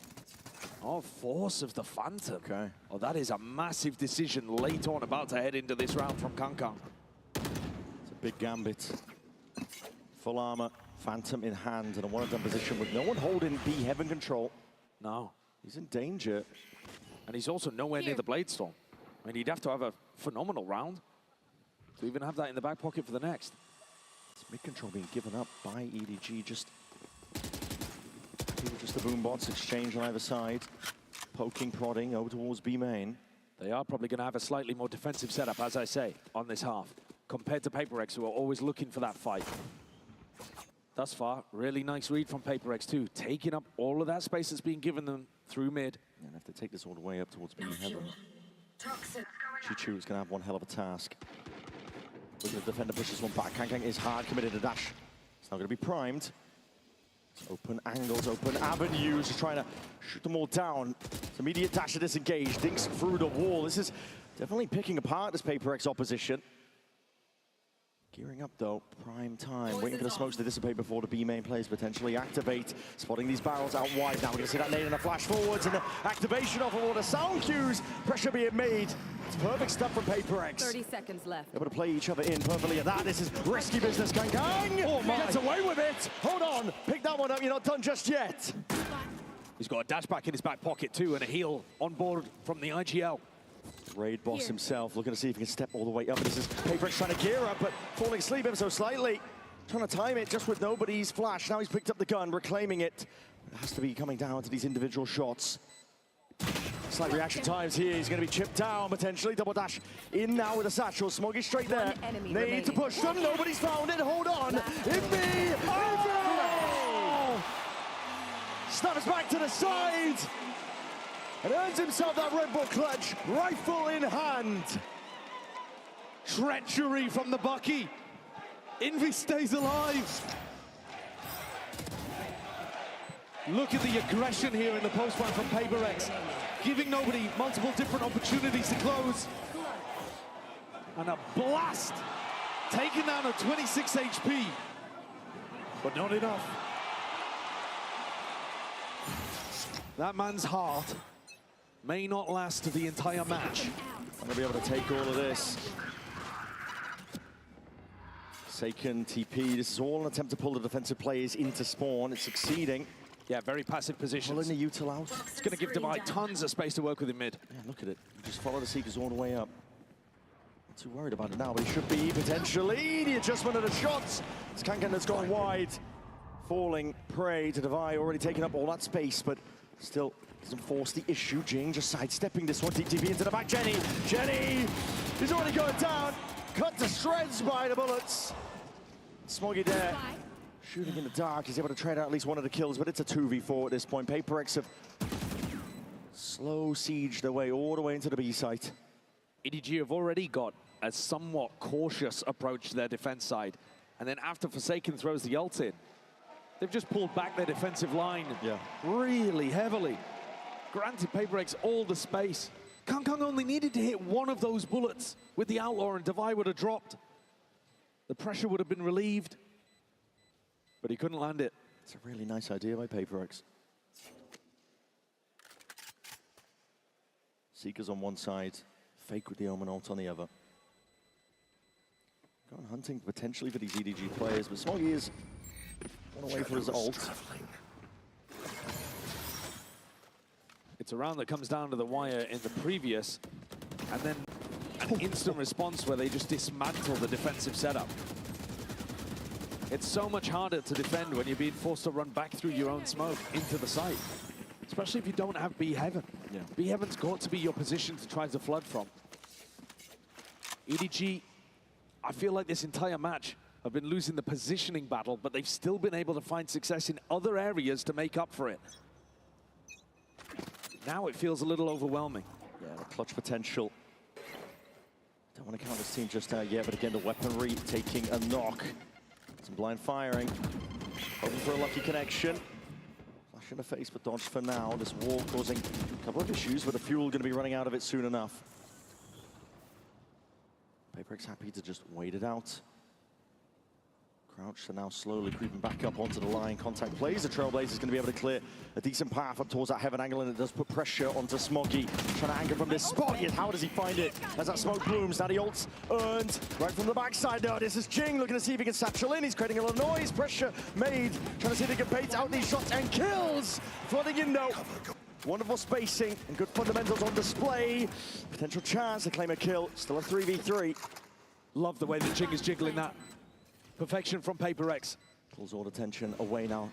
Kong backs himself out. Is there any other better weapons that they can reclaim? Because Jenny's playing as a judge, Chichu with a sheriff. Not ready yet. Kong the only one with a rifle. It's going to be on him. And look at this discipline. This is unreal stuff. High-low cooked up. Heaven angle accounted for. Swinging with confidence in their hearts. But you might be going toe-to-toe here with Chichu. Got to be careful. At the end of the day, PaperX have got shooters themselves. 11 rounds now for PaperX. Getting closer and closer to a date with destiny in the finals. And the discipline difference as they've warmed up throughout the series. Jing only commits to that when the rest of his team is already through the choke point, ready to pinch. And then a high-low setup in front of the Paranoia. No way that Jenny can have any impact in that round. Or Kong for the matter. Head taken off instantly. That was a round where EDG took a gamble. EDG decided to invest up in that round and see if they could pull things back, even with the lighter guns. And now, PaperX are running away with it. 3 rounds in a row on their attack side after an 8-4 dominant half. Puts them with a lead of 5. And EDG's economy again in a poor spot. They will be able to buy it. It'll be a scrappy force. It's all over the place, really, yeah. The money. You can get some rifles going, but Jenny looks like he's forcing a rifle, no armor. Smoggy's not going to be able to get too much done. This is a tough position for EDG to be placed into. They've shown amazing grit, do not get me wrong. Map 1, Map 2 being able to drag back these rounds, make it competitive despite just getting blown out when it comes to the scoreline. Kills not going their way. They found their moments. Yeah, they've showcased that resilience that you need to be able to lift trophies again. But whoever wins this game is going into the grand finals with a massive advantage in the map veto as well. If you win here, you've taken that first important step towards that second trophy, towards legacy. Chance again to secure himself in a history box. Good punish. Jing with that satchel play, it's Kang just stands his ground, immediately dash to disengage. It's a wonderful first kill opener, but PaperX, question is, how do they reclaim it? Devi, wanted space over towards A. Could be calling for the rotation of the troops to come back over towards his direction. And because Jenny plays in such a hard anchor spot, his opportunities to re-clear areas are extremely limited. He's alone on an island. No idea if people are walking into heaven. Let's take a listen. You can come back, actually. We have 1 minute, guys. Don't worry. They play inside. They have Sky. Go back. They know here. Let's do two from me there. Legit. Go B-man. You guys go B-man. I go two with Zilla. Okay. Because they're not gonna clear this A-man again. Yeah. They're fucking kancang now. Yeah. Just keep pulling up there, Fai. Careful, check out, right? Actually, I want smoke, guys, for later. Okay, my right side. Yeah. I have flash too. They should be playing set, they put CS now. No operator, right? Can you check Vin? No. Guys, make sound on B-man, please. I'm picking 3, 2, 1. Yeah, they're playing set. Make sound on. I'm dogging now. I go long. Flashing back pillar. In the smoke, Ila. Can we fight him? Decisive calls here from Divide, looking to see if he can put the squeeze again onto these B players. But EDG, they are home. The trades have to come through now, but it's just not going EDG's way. A 1v2 once more. Jenny 10 seconds left. left to once more do the impossible. He's placed in difficult positions. That's his job on this squad. He's often able to come up with the goods, but a 1v2 with no armor to his name. That's going to be difficult to see if he can get through. Envy and Devi counting for a lot here, cutting up in terms of the angles they're playing at. Hold on. Spotted it out, but there it is, Devi. Lands a shot that was necessary. He's been a monster in London. You hear him in the calls, you see him in the server, you see him in the kill feed. The way that he's controlled the game and understood what EDG's playstyle is. They didn't go for that re-clear in A-main. They were holding in passive positions. And the coordination that he calls for in terms of when to make noise and how he's going to pull the defensive eyes in different directions. That's a lovely opportunity to listen in. Oh, yeah. To a team that now has 6 chances to close out and go to a grand finals. Have a date with Destiny potentially ordered up. One more round. Push them into that grand finals. A spot that at this point they're comfortable in, expected to get to. In more than enough of those. Gives them another chance though to round out a trophy cabinet Devi. Already on the A line here. Toxins going up. Looking for patient play all around. Showstopper now forwards. That's a connection and a half. Jing straight in there. There's going to be traded. Jenny straight up and now being overwhelmed. Chichu tries to get involved. Tries to insert himself here. Both players rotating and they're just calling it all the way back. It's a masterclass from Devi. Yeah, he's giving them another opportunity to pivot. Something's trying to get one step ahead. Something's sticking around. I think he's going to be broken. Yeah, he is. He's already inserting himself over towards B. He's causing all this pressure. Noise being made. Keeping one of the eyes peeled all the way back. The Seeker, though, points out exactly where Kang is. And Devi's ready for it again. The cerebral nature of this caller. He might not put up the bigger numbers, but he will call you to a win. 30 seconds left. Plant going down. Obviously no contestation, and it's all in the palms of Chichu. Gonna get his first chance of it. Crosshair placement's good. 1v2 now earned. But how the hell do you find a way forwards? The pit ready to be played here. Placed down, potentially overlapping here. There's going to be a cause for concern for PRX, but spamming away. The bullets raining. Hold on, he's found with himself in the process. 26 health. It's all on the line. Half one of the fuse is what he's trying to worm, but it's all PRX today. Yeah. The grand finals. GG's. Take it all the way. And a day with Destiny, that's what we've been calling it. This squad will have another chance.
Yeah, what is your reaction to that?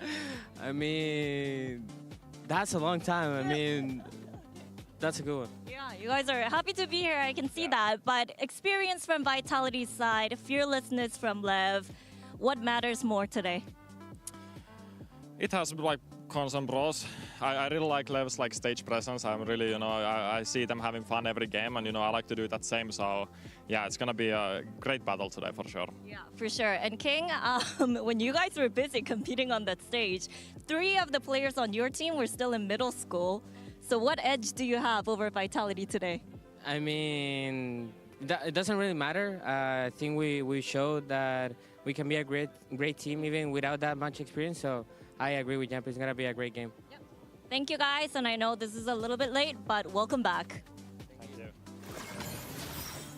Okay, so today we learned that Yampi is holding a generational grudge on King that he just simply is not willing to let go. Fascinating stuff. Good news is, folks, the grudge continues because Yampi and King were facing off against each other in our 1v1 skirmish side select. So let's see if Yampi can start to get this book of revenge written here and start with his first chapter, winning the skirmish. It's so serious, Mimi. It is. He is bringing up the deep cuts going all the way back to 2022, but that was the breakout tournament for LATAM. You look at the history of this team, and all of these players, except for King, are brand new, are rookies. Like Jen said, we're in middle school when the Vitality guys were making their name. That was cold when she said that. I can't believe it. It absolutely was. But going back to 2022, Yampi on the radar is going back to 2022 as well. Blinken, you missed it. Vitality pick up the win, 5-4, so they will get the skirmish side select.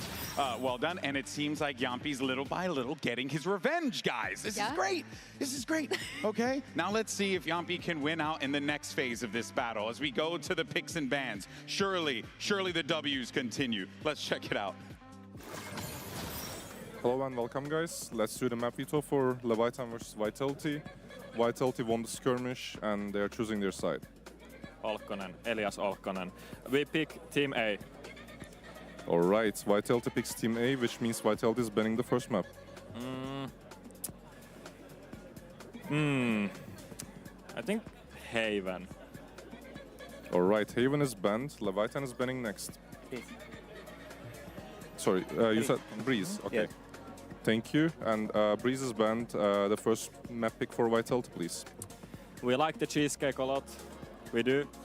Big fan of Lotus cheesecake, so we go with that. Lotus cheesecake. Alright, Lotus is picked, and the side for Lotus, please. Attack. Attack it is, and your map pick? Split. Split is picked, and the side for Split, please. Attack. Attack. Then we have Ascent, Fracture, and Pearl left. Vitality is banning first. What was the maps? Ascent, Fracture, and Pearl left. We ban. Huh?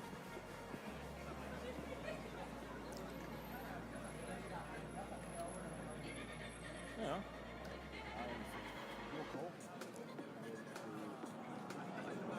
Last 10 ban seconds. Ascent. Alright, Ascent is banned. Last 2 maps are Fracture and Pearl. Bumper. Pearl is banned, Decider is Fracture, and Vitality picking the side. Attack.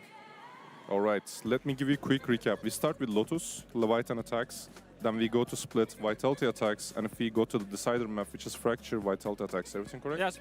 Good luck, guys. Thank you. Good luck. Thank you. Talk about the maps in a little bit here, but before we do that, we want to talk about what we've been seeing as far as the talent on this team, because, you know, you'd heard earlier, right? King's playing with a bunch of younger players, right? Some rookies are taking the stage, but so is Vitality. They have some young talent as well, Mimi, and that's going to be coming in the form of Sayonara, but he has a tall task today because he's dealing with the cool hand of Neon. if you're talking about rookie of this tournament and looking ahead to crowning a rookie of the year at the end of 2026, I think there's no bigger front runners right now than Sayonara and Neon. Sayonara coming out of the Tier 2 system in EMEA, he was immediately a massive point of success regionally, and he's kept his nerve internationally as well. The thing that impresses me the most about him is how he holds himself, how he speaks in interviews, how calm and collected he is in all of these different situations that Vitality has had to be going through this tournament, but it's exactly the same on the other side for Neon. He's been so good, I think especially with the AWP in this tournament. Oh, 100%. Neon has been great, and we've seen the kind of flexibility that he's able to offer. On the same side, Sayonara also been able to offer that deep flexibility for Vitality to pivot into whatever compositions they want. And I think that we need to remind ourselves too that Sayonara had been on Vitality's bench for a long, long period of time. They banked in on this kid early to be able to get him on their VCT team, and only just came into the roster for stage 1 before attending this global event. And well, Vitality added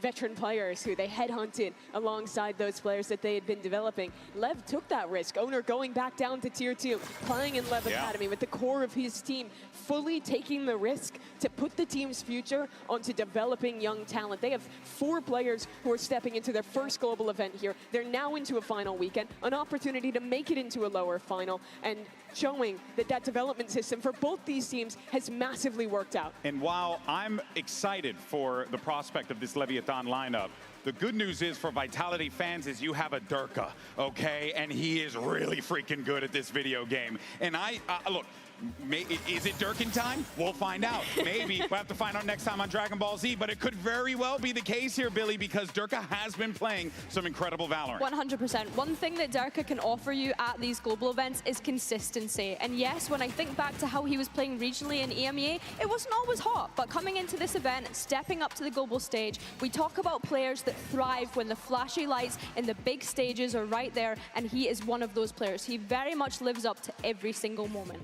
For making it to that first big final in Reykjavik to now back here again. It's been an incredibly long career for this guy, and he's still so young, still in his early 20s, despite his tenure in this game. His consistency pretty much unrivaled.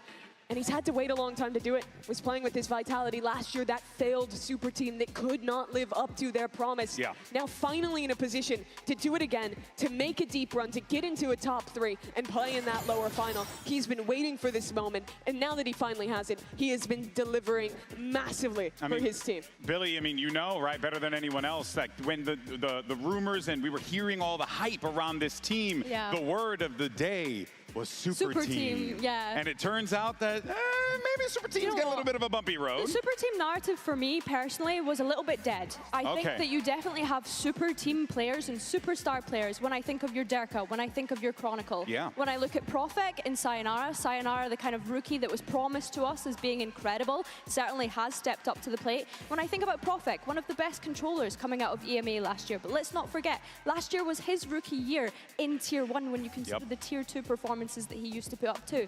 And then of course you have Yampi. He is newer to the IGL when you consider the roster that he built with PAL last year on BBL. So yes, you could envision this as a super team because of the superstar players you have on the roster, but I think that yes, they're yet to prove the fact that they can be a world-class roster. Well, one of those big things, though, that we needed to see from them, Mimi, was how do they handle this pressure? How do they handle this aggression? And, well, in that Foot game, Foot were definitely bringing it to them there, and then they were able to just receive that very well, stop that in its tracks, and then the result spoke for itself. I think Vitality have had very good big-picture approaches to these games. When I look at the PaperX match on their split, playing passive on extremities to punish PaperX's heavy aggression there and playing heavy for mid. When I look at this Foot game, in particularly the Lotus, knowing that this Viperless composition relies very heavily on slamming those hits towards A, towards C. They played back, waited for the util to come in, and then played flood retakes, and the execution of all of that was very good. I don't think I've seen very flashy game plans from Vitality in this playoffs. They're not like Lev, who is going to come out with a million different individual trap plays that look super pretty, but what they will have is a good overarching read of how to deal with their opponent and extremely good execution in the micro of how to follow through on that. And the main thing for me is that they look calm, they look composed, they look cohesive when they're doing things, they're doing it as a unit. And that was the biggest thing coming into this tournament that I had said Vitality need to improve on to be able to have a deep run at the global event. My big thing is I'm looking at the coaches, right? Who's going to keep the boys in track? Coach Powell has a great head on his shoulders, but so does Owner. They are masters when it comes to manipulating the game, how they want their opponents to play. This is going to be a masterclass. You're going to see a little chess match here, people. You should be prepared for this one. Get a cup of water, get yourself a snack, because it's going to be a good one. Let's send it down to the stage because we got to settle the score in a classic battle of EMEA versus the Americas.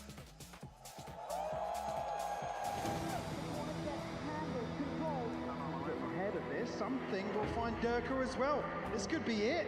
Facing elimination, doesn't really scare me. I've been here so many times. Yeah, I mean, Durka and Sayonara are the ones that really you need to deliver here on this Fracture. I feel like if you want to win the event, you need to be able to beat everyone. There's no fear on the side of LEV. It feels like they never had fear. Sato! And he wants more. We want to enjoy it as much as possible. Sensational for the young man. We don't want it to be the last. I really like Leviathan. Their energy on the stage is really fun to watch. Us five just standing up, screaming our rounds, I can tell it definitely gets to the opponent's head.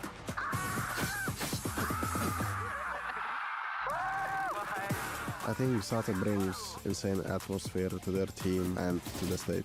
Is this going to be a secondary ace from Sato in one series? He's a mechanically great player. I want to see it for myself. LEV closing in now. Oh, Sato! I know everyone's looking at Sato and Neon right now. I don't think they have any pressure. They're showing why they're so good. Last team of Rankas against last team of EMEA. I know it's gonna be a banger. Let's settle this here. On a global stage.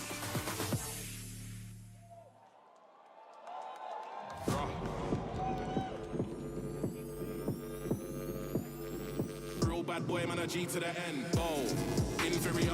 I said them. Slow, steady, and ready to trap their enemies. It's Team Vitality! Backstage thing, man, know where we are. Similar, not quite Pete, them man similar. Spot hates all like yo, there they are. Educated, don't need seminar. Imina, real lyrics, not no peanut manner.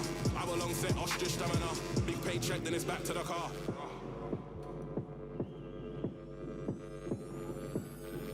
My squad rough like Big Pumper. This dark horse is galloping towards the final. It's Leviathan! Expensive jumper. This money make men feel younger. Throughout the history of esports, few battles have been as timeless as NA versus EMEA. But in the history of Valorant, those battles are often fought by the likes of G2 Esports, NRG, maybe even Fnatic, heck, even afoot from time to time. But this time, it's completely different. It's Leviathan versus Vitality. Fresh blood to bring the hype on that stage.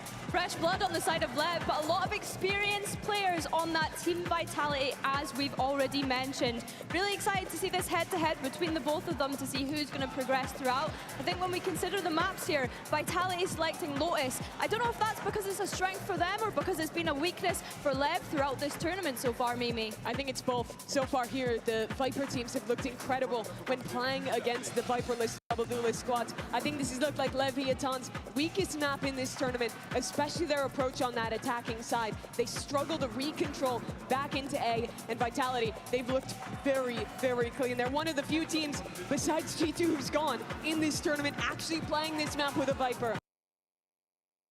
And I think that approach works so much better. But you look over at Split, and honestly, I think this is a pretty solid map for Vitality as well. Sure, I'd say LEV is favored They here, took PRX down on it the other day. It was a great approach from them in that one. So this is an interesting map pool, especially when LEV had the option to go into the Ascent.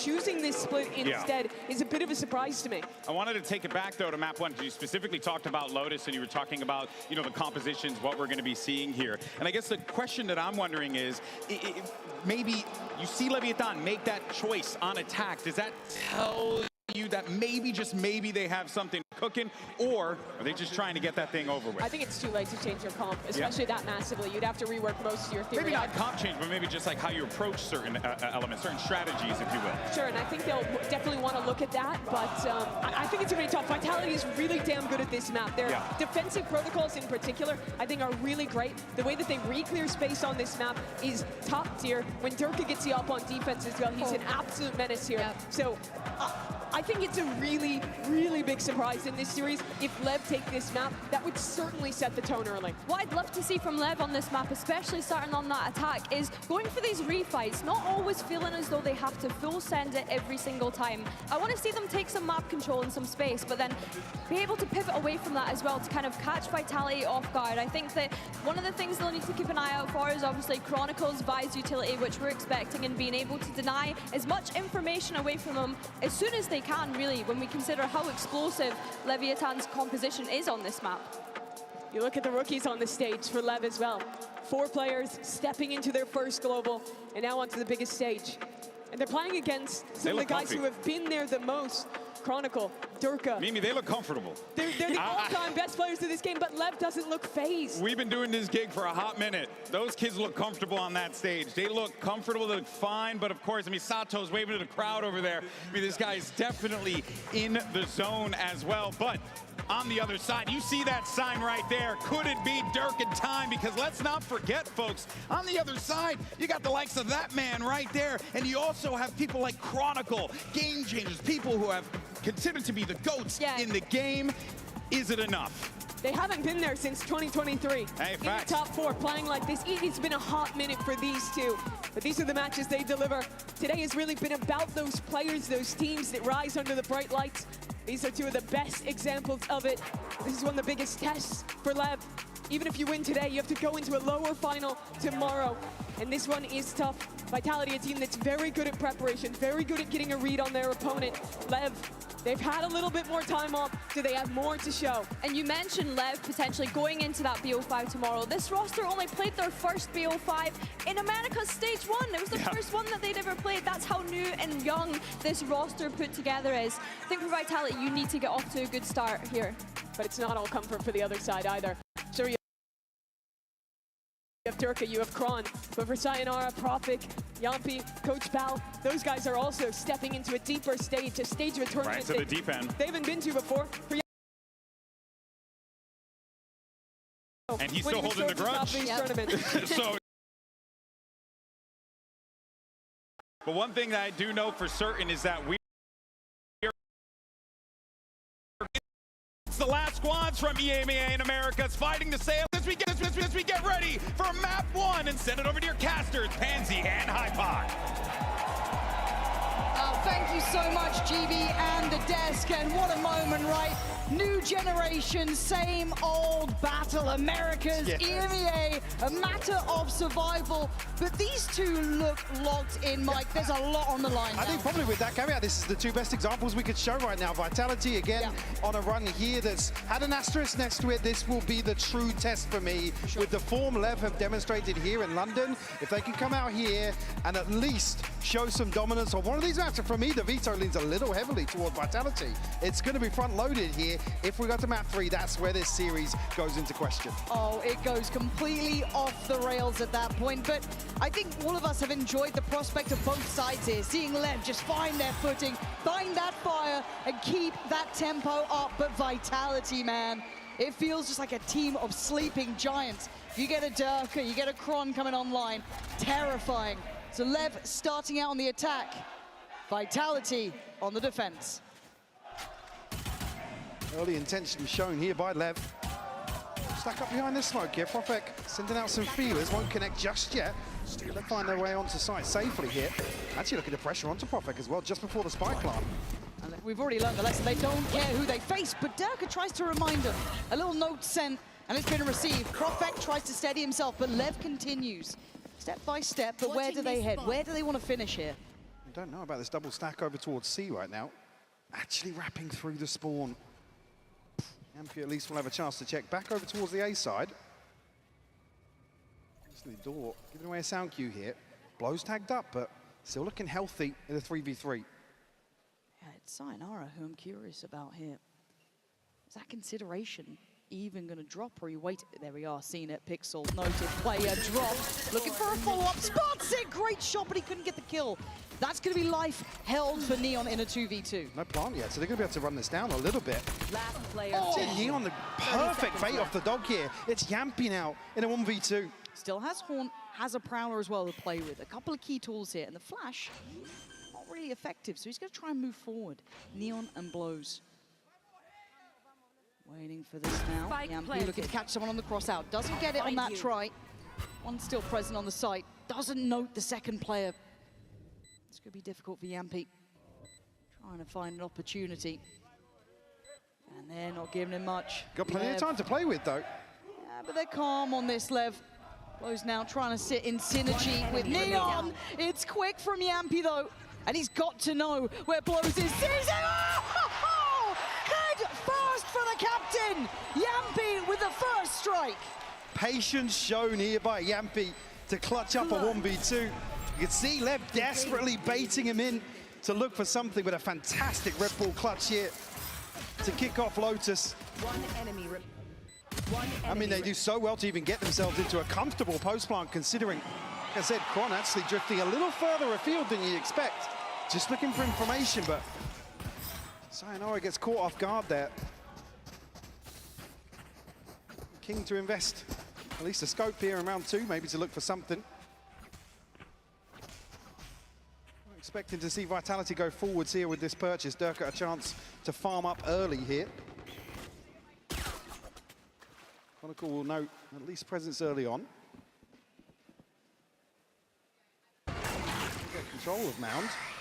Again, info on the other side of the map as well. And you look at the most recent games with Lev, those 4-1s were working wonderfully for them before. I think this is a bit of a different beast and a couple of different players when you look at it, right? So I'm curious to see how Vitality have problem solved, something that was so key for Lev in those previous series. And we know they've got the players with the firepower and the caliber to keep up to that approach, but has Vitality got I guess a cure at that point, a remedy for it? That's how you started, though. King beheading one already. Chronicles down, and Sayonara gets a little isolated. Got to be careful to not get overwhelmed. This could be dangerous, and they want in. He sends them packing with 2, but still this is damage, and this is a threat. Spikesy's going to get the upgrade as well. A weapon to be retrieved if needed. Don't want to find anything ahead of that smoke dropping either. Yampi still on a pistol here, has to make something work from behind. Doesn't catch Neon. No. May have noticed it on Profek there. Maybe able to put together they're all going to be dedicated towards sight. So Profek's paranoia actually becomes pretty paramount, but great reaction from Spikesin. Plays it forward on the corner. Yampi and Durka in unison, though, starting to clear out Neon. Can you go wild here? That's one! The second just too far away, but a fantastic round for Lev, even in a win for Vitality. Beautiful opener here from King. Again, the patience shown, not to noted early on, at least here towards Mound. Just whittle away here with a TP not noted, maybe not noted in the moment, but Sayonara still catching 2. Does really well in this situation. And he's kind of faced with a do or die moment with that paint shell going behind him. Opts to go forward, so needed something on that swing to trim the fat at least.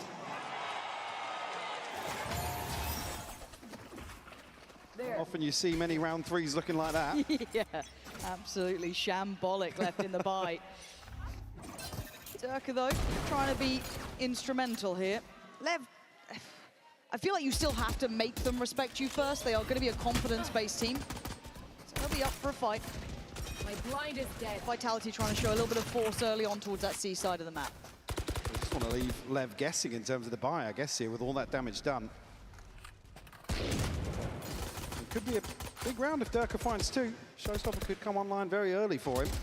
We know that they're not too slippery when they play Lev. They're quite direct in approach. We hadn't seen them pump in many fakes or kind of working the map in that way.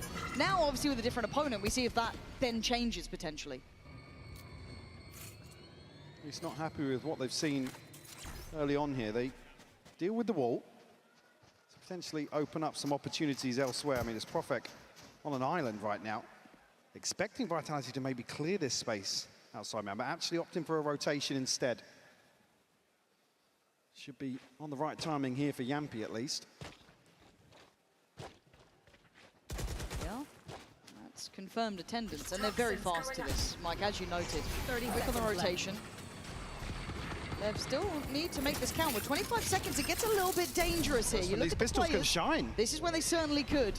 And now they look a little lost here, Lev. Yampi turns the flash, he takes a lot of damage. Dealt with brilliantly. Durka, though, with 10 seconds, can do a lot. Eyes on the spike, it's leaning towards B. Durka still here, has the satchels deny. Follow He gets it again! That's all it took, surely! And they don't have time!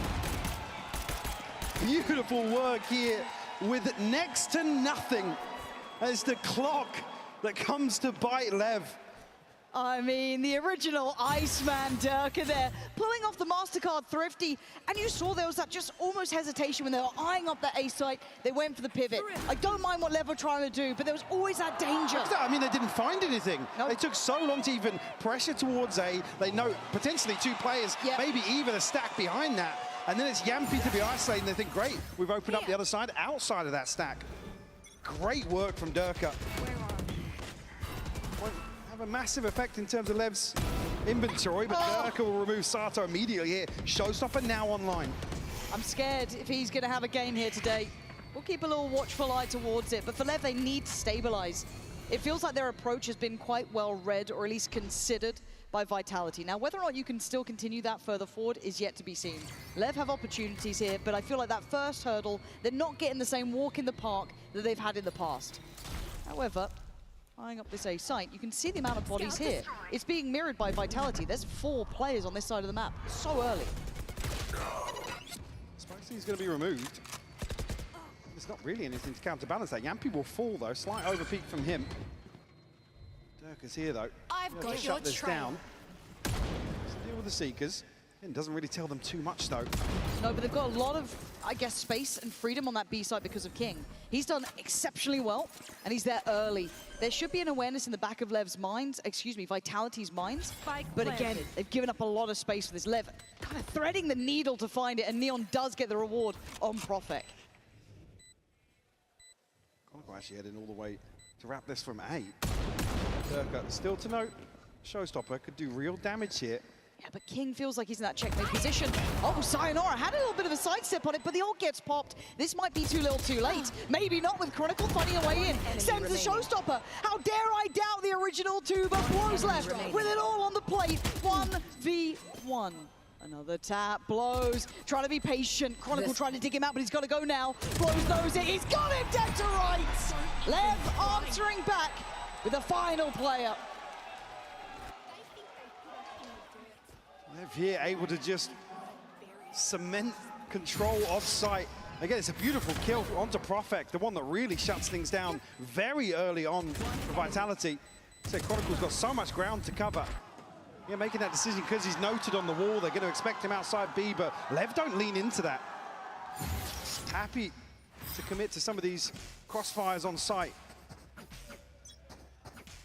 TP available now for Spike. Neon just one away from the Blade Storm. Vitality down to just pistols and a hero rifle here for Durka. Chronicle postured up though. Jeez. With this? Yeah, come on. Lev's going to clear that all day long, and this is a great opportunity for Leviathan to just build some confidence. Does it get quelled though? Durka has isolated the one. Again, it feels like it's just a really nice temperature check on how Lev like to play, but dealing with the rest of this round, I don't think it's going to happen with Sato taking space. Yes, it's against pistols, but you look at Sayonara now, he's got the upgrade. You look at Durka, there's still a bit of threat to this. Kind of lynches on this. Yeah, this 1v1 between him and Spike scene, but over towards Spawn. And pressured back. Great catch here from Sayo. That opens things up here. This is when it gets dangerous. Now you got threats, you got a fight on 2 fronts. You need space. Wait, Durka's just saved him. And now Sato has to pop the odds just to kind of slow this down to stem the bleed. And it should, oh my god, it's all getting a little bit hectic on the server, but Durka, I think, knowing he's gonna be pretty close on time here, he's gonna play it forward, and Neon does very well. Again, this is a very light investment from Vitality. Not out of the chair yet. Yeah, damage done. A big ultimate from Sato, who's just desperate to convert here. Rightfully so in this situation. You have to respect the Showstopper that late into a post. Not sure what exactly happened there. I mean, thank God Blows falls to Durka at just the right moment.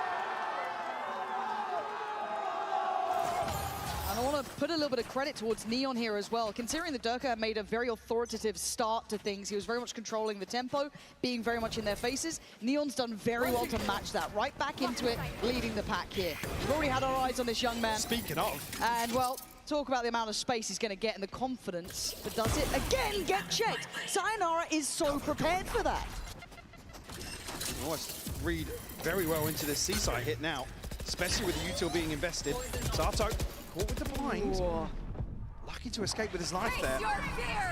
Oh, it's going to get messy now. They have no idea what's going on. Is there going to be pressure beyond this? No, they actually just stall out for a second. They didn't want to crunch on that. Oof! But an angle found. And Sato going to have to try and get himself healthy again. They are down to 3, and they need him in this round. Flank coming through as well. Spike's not going to be able to go down here just yet, so they have to fight. Vitality can just freeze. Just got to be careful to not overdo things, allow for an instance to happen, but King's fallen. Blows in reaction, Profek on a heater! And it's all on Sato, 1v3, man. It would take miracles. And they ain't happening now. Vitality, again, right place, right time. I want to look at the start of that round. Again, a real opportunity, like I said, for Vitality to slow things down here, but LEV almost just misread or misgauge the timing here. There's a moment where you have to prioritize one of these fights. Once the smokes drop, all this U2 exchange expires, somebody has to go forwards. It's another situation where the spike's not being planted in that one window you would expect it to be. And again, LEV can rely on that scrappy fighting, but we're not seeing them commit just yet. Yeah, there's not enough pressure behind it to really instigate anything further. Knives to be depended on for Neon here, I can imagine. Working with that operator, but back towards what we were seeing towards B. Rinse and repeat, and hopefully to a different outcome here. Gonna be able to at least beat the wall. Spike's gonna get himself over towards the blue room early, and Neon looking again for a fight. Up for the challenge, and he spots his opponent. Again, Sayonara on the case. Neon this time respecting it enough, eats the paranoia, but gets at least invested early. Seeker's come out here, but it doesn't really slow Vitality down. Full 5v5 here in the post. Urka's going to be the question mark in this equation. Oh, that's a nice little trade for Neon there, keeping things in equal footing. 4v4, there's the tipping of the scales. Sato in on it, Sayonara back. Hard to split these two, but the time is on Lev's side. And now you got to look at what's remaining. Neon waiting for someone to walk that smoke. Anyone to try and make a move. It's gorgeous from Neon. A lovely read of the game. And Durka, he knows the door is shut here. This, again, another round for Neon in my mind, where he has been the difference maker. Taking charge here for LEV. Creating so much pressure. You can see Vitality just waiting for an overbit. I mean, Durka's wall banging through to Link on repeat because there's just nothing to do in this downtime. They trade perfectly out towards C-Link as well. What a suck. Again, you got to question what's being called in this situation for Vitality. I don't know, it's just waiting for one of the extremities to pay off, but it didn't even look close with those two engagements that were key for them. Last place. 4-3 now. I just noticed that was all without popping the blade stop. Yeah. That was just a shorty. Which is wild, right? Like, that's actually outrageous. It was in their spawn. It's a different generation, man. Now, let's see Vitality feel they have the freedom, at least towards A for now. As LEV slowly start clearing towards C, or at least showing a little bit of something on C. They want to keep this clean. Hard to find stability in a tempoed game like this. Well, Vitality happy to lean into conceding a lot towards B. I mean, correct read here for them. Sayonara really the one to do damage. It's got the Guardian. Time to hunt. Yeah. And it's only a classic for them, sadly, so very, very hard to be imposing if they figure that out. Flash to find nothing as well. This is very patient from LEV, actually. Respecting maybe. Well, I say respecting what actually led them astray earlier on with an awful buy from Vitality. 30 was the seconds clock. left. You see a similar situation here. 20 seconds. With that Horn seeing nothing, it actually might compound the problems that are about to fall onto Yampi's plate. Because as it stands, LEV got the right read and a great catch from King. Again, showing some real diligence and patience with that explosivity. It is a lovely sight to see. This round, they've really buttoned up here. Again, this is against pistols and a slight upgrade for Sayonara, but beyond that, the way they've approached this so far, Mike, to me, tick in the box. Way more clinical this time around.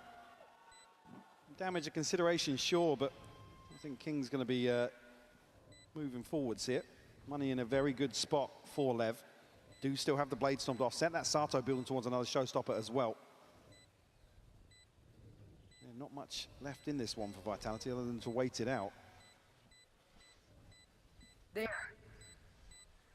I'm curious to see if some of these slower rounds here, Vitality do go hunting. It's usually Chronicle the one to get a little more active on this defensive side.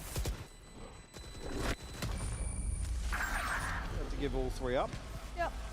And I really want to kind of give credit here to LEV, because I know that in an exciting manner, we've seen that explosivity, their hyper-aggression, their kind of, I guess, willingness to stick to their ethos as well. And they've rarely been challenged in it to this degree, but seeing them already adapt a nice amount of patience, these really heavy burst site takes, it's brilliant to see a bit of depth to them as well. And again, the read is right from Vitality. They're usually 2 or 3 people on one site, anticipating that sort of approach.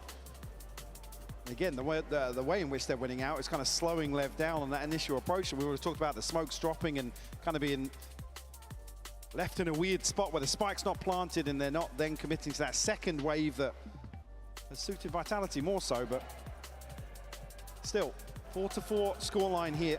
Now this Coinbase win condition for Vitality certainly going to be built around maybe making use of more players on one side of the map. I certainly do want to see them maybe dig out a player like King. We've seen Neon to be the one lurking outside rubble and kind of posturing up. And again, it's always a clear indicator in this sort of composition. You see all of the duelists, there is an opportunity to do something. Yeah, we'll see if they can figure it out. Again, audience-wise, I think you can hear it at home.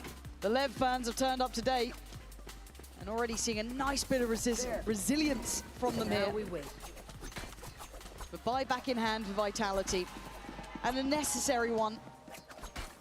You could kind of feel the change. Similar situation to what I was just talking about. Neon's probably going to go forwards here with an operator to look for something. Does have the Blade Storm, so he can play a little more aggressively. There's 3 players here, though. That is a decent amount to try and clear. But Yampi's got to be careful. Okay, going to be seen on the haunt. How do they react? It looks like with a proactive approach here, noting the operator. I guess you've got to just steady the ship on sea, make sure you don't get overwhelmed and fall in the meantime. They've taken the space back towards rubble as the exchange, but LEV carrying on, and Chronicle's going to be caught in no man's land. How is he still alive? Finally cleared, and a bit of a mistake it felt like there from Chron. Maybe just trying to back himself in a fight, but has given up the site, and Sayonara has to respect this. That's not noted though, finally picked up by Sato. Durkin out to try and deny. That won't land. Not doing any damage here. I didn't like that at all from what I saw from Vitality then on C. They looked a little lost in how they wanted to handle that slower side take coming in, kind of caught in between 2 ideas. That's exactly what I was talking about. They need to convert that pressure onto Neon into something. They don't even deal with the wall. Maybe opting here to hold on to what they've got. Like I said, if that's the call on one side of the map, I mean, Syra and Chronicle need to back out of sight, maybe. Either back out or commit to it. Yeah, it was that trade out on the front line. Chron's got a smoke to slip into. I mean, it's not like it's black and white. There's an opportunity for him really to get involved, but I just want them on the same page if they're going to do it, and I think that opportunity for LEV is going to love it. They're going to lap that up. Ticking the box for me, though, coming out of a timeout is to see the thing I want Vitality to do, which is to pressure at least onto Neon. Again, don't necessarily learn too much behind that. Certainly, Vitality, a team that have done their homework, they have to have a decent understanding of the approach here. Yep. Sato's starting to get a little bit more animated on stage, but this is all business for now, right? Hard to feel fully secure in it, even though it's a great string of rounds, seeing where they hit, right? The opening, yes, good for Vitality, but once we got into the kind of meat of it, once we got into the buy rounds, it has been LEV at the helm. Now, do we see an adjustment here for LEV? You were noting that they were kind of pressuring towards I think Neon. It's the perfect response now if Neon shows. The unfortunate thing being Vitality have completely switched up the defensive formation here. It's going to be fairly all in and direct here from LEV. I like this, though. The tempo changes gorgeous, but Chronicle just swinging it. I feel like some of this is a misread. It feels too individual to my eye.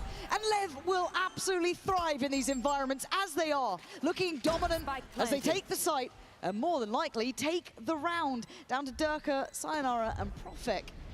It just doesn't feel like they're on the same page here. No. Come back in here at a disadvantage. Scout destroyed. Flo's at least going to identify it. Need a free catch here. Could it be Dirk onto King? Grenade!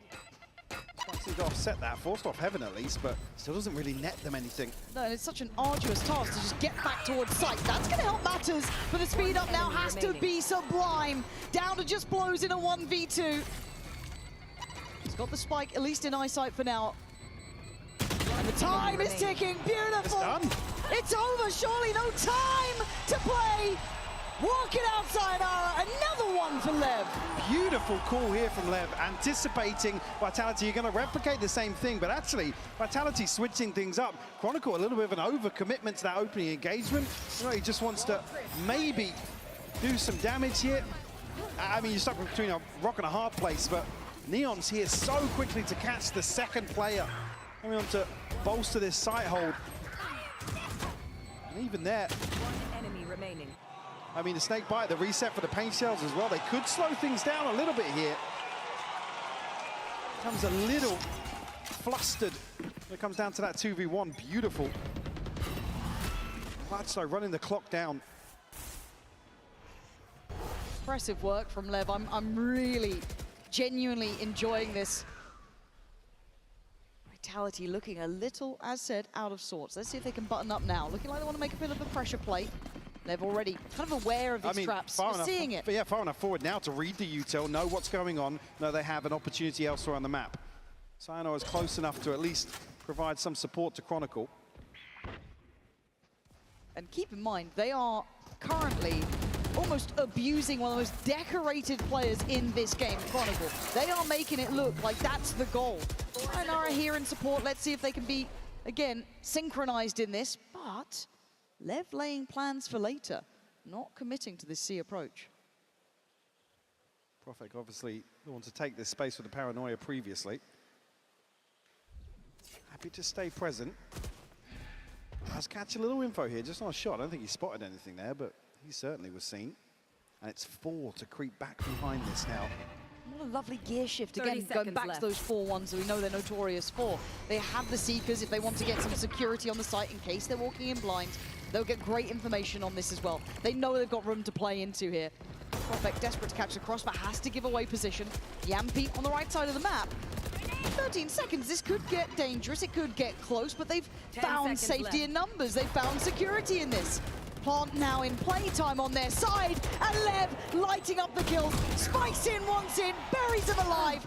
Chronicle and Sayonara, do you have it in you now? A 2v3, and Sato falls, okay. This time, order is Chronicle. Big O here from Chron. Yeah, now you got to make the most of it though. Blows, gets involved early, takes the head off of Sayonara's shoulder as Chronicle. Left to do it all. The time is running low, and they are running away, making it work for his dinner. King! There'll be none of that. LEV look a cut above Vitality on this side. Looking so composed here. In situations where you expect Vitality's well-drilled retakes to really excel. It's the likes of Sato to find crucial kills. He blows us into the smoke here. A freebie found. That moment, just swinging out. Getting ahead of the ultimate is so key. Monaco, unfortunately, just has to chase somebody down in that situation. LEV looking all in once more. Neon to lead the charge here with the operator. Here. It's a spot. Good luck, Yampi. Got to get out of there, mate. There it is. Okay. Flash on the wall. They instantly scale up. Back to their 4-1s, back to business. And to be fair, Vitality early had the read. They've lost it. Composure starting to wane. They got the info. The swing looked a little too choreographed, but it actually delivers. And now Vitality want to get involved. Profek shoulders up, takes away Sato, down a 3. Advantage to Vitality. So still desperate to hold this cross here, Neon. Maybe have to get close enough to work this off though. Ooh. Ton of damage comes through onto Sayo. King actually on the back of that slips through. He's in a world of trouble right now. Sayo screwed. Surely he can't live here. Dead, gone, bye-bye, 3v3. Yampi tries to backfill the space, but Neon overwhelmed. And then catch, asleep at the wheel, Profek. LEV absolutely outclassing them on all fronts here. They've re-secured A. They took the long road for it, but they've got it. Chronicle here, another 1v2 presented. Dog to hand, not sure if he can find an upgrade, but gonna push forwards regardless. LEV slipping into tree here. Gonna force Chronicle to work for this one.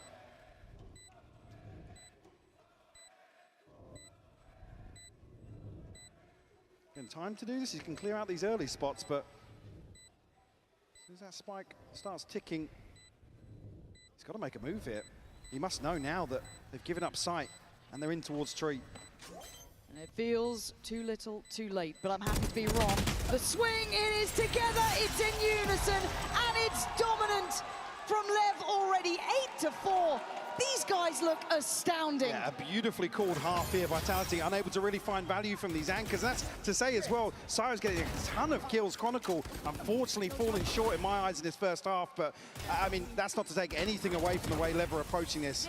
Really well drilled first half here from LEV. Highly, highly impressive stuff. But a man who started well was Durka. And we spoke with him about Vitality's dominant win over FUT for this HyperX player moment. I mean, I thought game against FUT will be a bit closer, as it usually was. I feel like SOP and Xeos didn't have as good game as they usually have. I feel like they might be tired, maybe something else happened, but also I think once you play someone 3 times in a row, you kind of get used to them, and in my opinion, they're still a very strong team, and we were kind of surprised that it was a bit easier than it used to be. So yeah, we were actually really great on the server and can like recognizing the patterns or also knowing what to expect from them. With every peak, with every bit of pressure that's placed on the shoulders of FUT, they keep opening up even more mistakes. You can see it in the way that they're playing. It's wide swings, not set up at all. It's death from 1,000 cuts. Vitality purposely happy to dish this one out. Cristali doing his best. It's 3 quick kills, but immediately evens out. I mean, getting at least top 4 this event already feels amazing after missing so many last year and even this year missing Santiago. I think means a lot for me because now I got like a couple friends with me, Yampi and Chronicle, also 2 new teammates, Rofek and Sayonara, so I'm really excited to play with them still. I really want to show people how good we can be and how much we prepare for this tournament or even this year overall. I think we can do even better than top 4 at this Masters.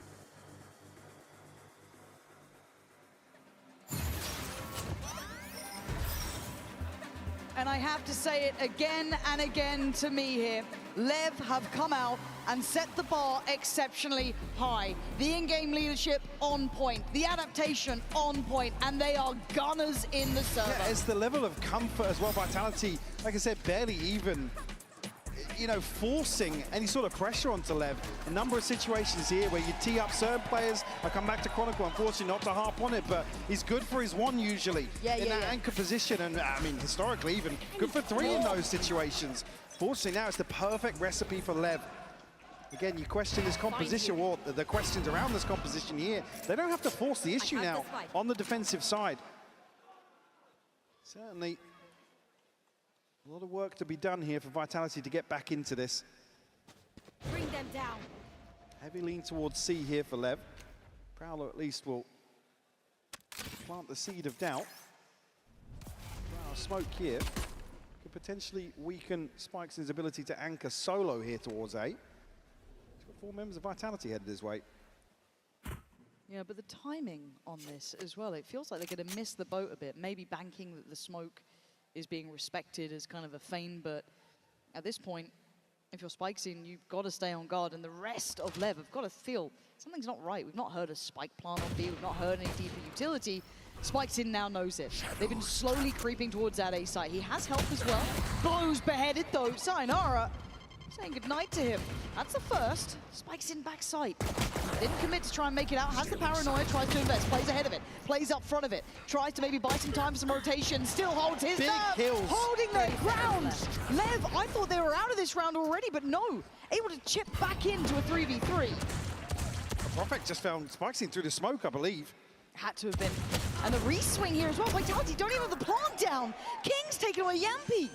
They get themselves boxed in on the site. This is where it could go terribly wrong. Already Sato there. King catches Profek, punishing the hesitation from Vitality. LEV are looking too good. Vitality on Trying to brute force here, but Spikesy does so well to slow things down. It's one of those few situations where you have to deal with drop. You have to go forward. You can't really garner the plant you want without dealing with that. Sato's up. It's heartbreaking as well because Vitality get the first kill you want to see on this approach to site. They just can't dig him out of that position. Ooh, we are seeing a bit of a buyback in here as well, actually. Investment coming out from Vitality. So maybe turn a pace here. He's going to build mainly around Durka here. Plenty of light shields to punish. Offset that as well. Sayonara and Profek. Stingers to hand.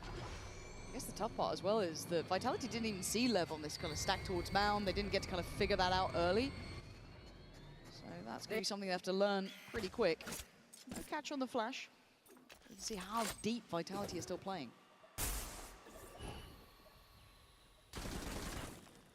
Spam not too far off here from connecting, but no damage done. This now will at least note some investment here. Side of Vitality. No secrets about this on the way in. Yeah, he's here pretty quick, and I wonder if he gets away with it. They've been managed to get some safety here, but knocking on the door is Lev. They are not far away, and they don't need much encouragement. Keep in mind how explosive this team can be. Finally coming in, Lev all ready and waiting. Already Sayonara falls. Profek wants in. This is madness. What are you doing? Trying to get involved here, trying to maybe get a trade, but it's just too far. Feels a little desperate. They look dead to rights, man. This is Lev looking so locked in. Oh! Shots from Chronicle, but it's going to take the original Iceman himself to even keep hope alive to deny 10. They're both one shot. If anyone's going to land it. Spikesy gets on here, needs to find this one. The satchel to slow things down. Switch down, classic, hunted, down, Messi, but it works! Blows will get it done. Not a pretty kill, but a critical kill. And 10 rounds for Lev. 4 on this round here for Blows. And again, it's a moment where Vitality make the right decision, right? But it's just a solo attempt in towards drop. And only made really close by Chronicle. Yeah. Only a chance here in the clutch, but unfortunately there's a smoke to cycle through and just can't buy the time, and a very awkward exchange to end it.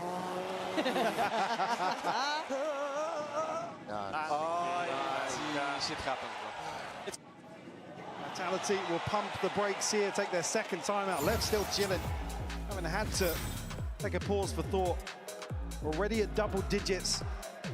Vitality going to be thrown off kilter ever so slightly. With that purchase, don't really net good old progress out of that either.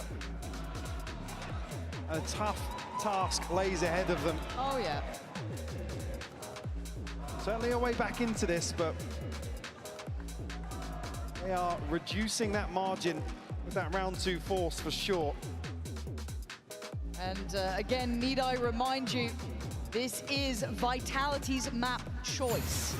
They opted to come into this, sit at 4 rounds, 3 of those garnered at the very start of the first half. Since then, it's been a lockout. Lev have looked a cut above, quite substantially too. This hasn't, I mean, in a couple of rounds gone a little close short, but it hasn't felt that close here. Lev looked better. As well, just a perfect example of that previous round where I said Lev with this scoreline don't need to force the issue on the defense. They're happy to make Vitality sweat. Bring them down. This early intention towards B shown from Yampi once more, but a little misdirection. Door opened here will force Neon a little deeper, but does have support in the form of King. Grenade! All retrieved here. I mean, still some investment here. I mean, Vitality just need a round. Yeah. Like, sounds a little too simple, but that's what it takes, and Neon's not allowing it. Chronicle looking all too easy to clear. And now Spike's inside a read into the pressure that's mounting. Trying to back away in time, and he does, just about. I mean, if you can buy time again, this is going to be critical for Lev. And look at Sato. He is so early. Right place, wrong time though, Sayonara on the clear. And the B side looking like where they might pivot towards. No But more caught before the smoke plume. Blows, stands guard, and Durka taking so much damage. And there he is, Neon waiting. Took away Kron, took away Durka. This man doesn't care about the old gods. Irrelevant in his mind. As Profek and Yampi desperate to convert around. Taking so much. LEV are just better by all accounts. With 24 HP and a bit of a dream. Oh, it's just not gonna happen. Leviathan again, step by step, looking so much sharper today. You've seen these situations now, the pressure starting to show. Vitality have to go so deep to try and convert some of these opportunities they have. Again, unfortunate here. I mean, just getting caught ahead of the smoke. Durka then has to find a kill, right? He has to equal the odds. Up against the ropes now, 3 rounds to continue this streak for LEV. We look at the timeline. It's dominance, man. How many times can we say this about the team? Again, both of these two suffering under the hand of PaperX, right? So you thought maybe relatively equal. But there is a large difference between them so far, at least here on Lotus. Toxin screen down.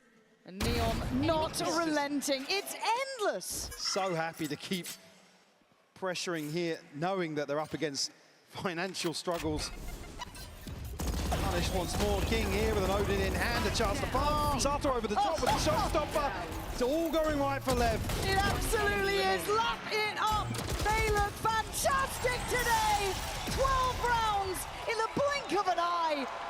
And nothing's stopping them right now. Walking all over Vitality. First chance to see actual rifles in hand. Some ults here. But LEV have found 12. Almost replicating that previous map performance in a dominating fashion. Seekers available for blows. Again, these rounds aren't really reliant on the investment coming from LEV. Vitality have to find 8 rounds to extend play here on Lotus. Good luck.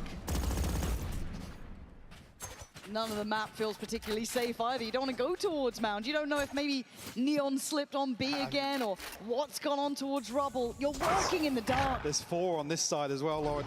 It'll be an absolute bloodbath to end here. Vitality haven't shown face just yet. Actually now, Spike Scene's... He's not been shouldered on his feet I mean, before. it's in no man's land, though.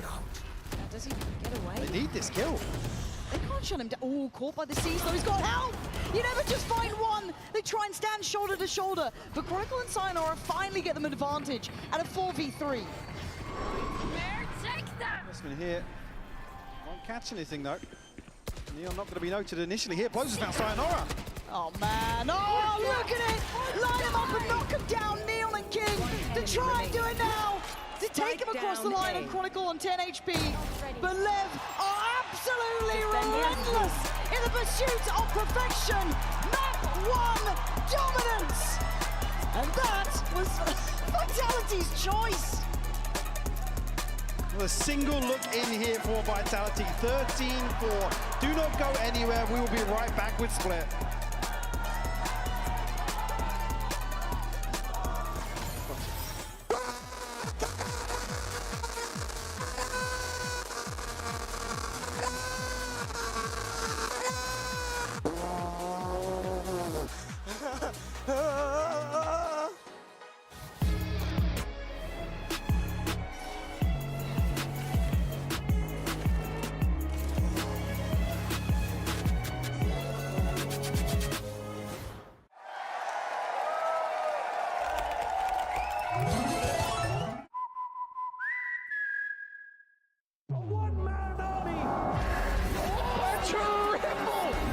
He's hunting down that title!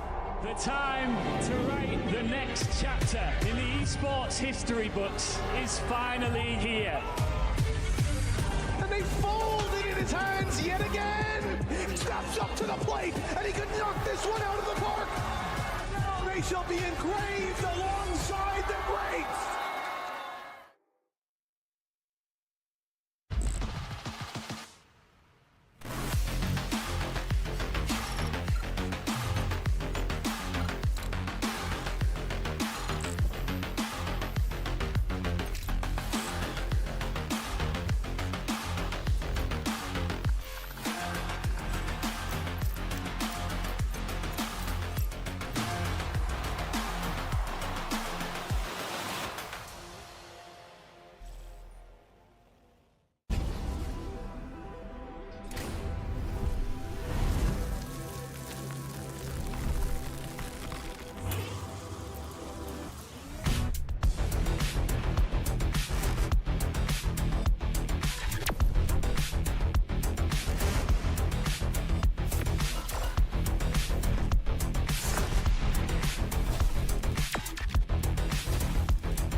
Tired of off-season blues once Champs is over? Fear not, because Valorant is coming to the Esports Nations Cup, where players split from their clubs and compete for national pride. Will EMEA turn every round into a chess match? Is Brazil about to turn every map into ranked? Will Team USA ego peak every single angle? The final event of the year is not to be missed. Esports Nations Cup 2026. See you in November.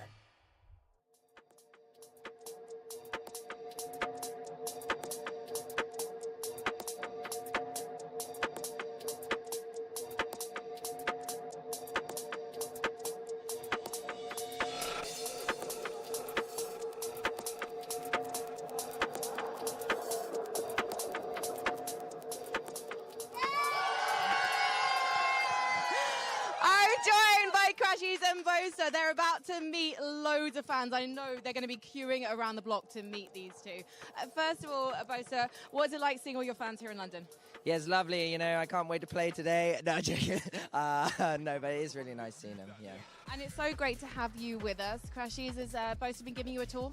Yeah, he's been showing me all around London. You know, we've been going on a few private things together. So yeah, we've been enjoying our time. Okay, define private. You know, some dinners here and there, some more private things. You know. Yeah, candlelit, I imagine. Big news coming from Camp Fnatic. You've got a new member joining the ranks. Yes, we do. Yes, you could say. Oh, I was going to say it's cloudy, but it's not that cloudy today. So the sun is out, but yeah, cloud, he's smiling, and yeah, the vibes are good. Yeah, and tell me, what kind of role is he going to be filling within the team? Is he going to be flexing? Yeah, he's going to be flexing and just kind of filling in what we need from him. Yeah, that's about it. And why Cloud? Why was he the right fit for Fnatic? I think Cloud is a player with a lot of accolades, or I think that's the word for it, accolades. Accolades. Yeah, exactly. And I just think he has the experience and the capability of being a Fnatic player, I'd say. But can he listen? Because he has been an IGL. Well, that's what we're hoping too, because we don't have much time for prep before stage 2, and I think he's got the tools to be able to use his IGLing ways to learn faster too. Well, I'm really excited to see what happens with you guys in stage 2. Onwards and upwards for Fnatic, I think. Very quickly, though, before I let you go, is it going to be a Vitality win today? It's going to be a close game, but I think Leviathan are more exciting to watch. I think the rookies, they've been owning. You know, we are in Europe, but yeah, I'm going to go for Lev. Oh, interesting. Very quickly, same question to you, Bosa. You know me, I'm going for Vitality today, only because Chronicle and Dirk are there, and Sayo, I guess. And so, yeah, I gotta support the ex-Fnatic lot. Well, I think they will be really appreciative of that. Thank you so much, guys. Go meet your fans. Running like a runner, didn't lose that leg.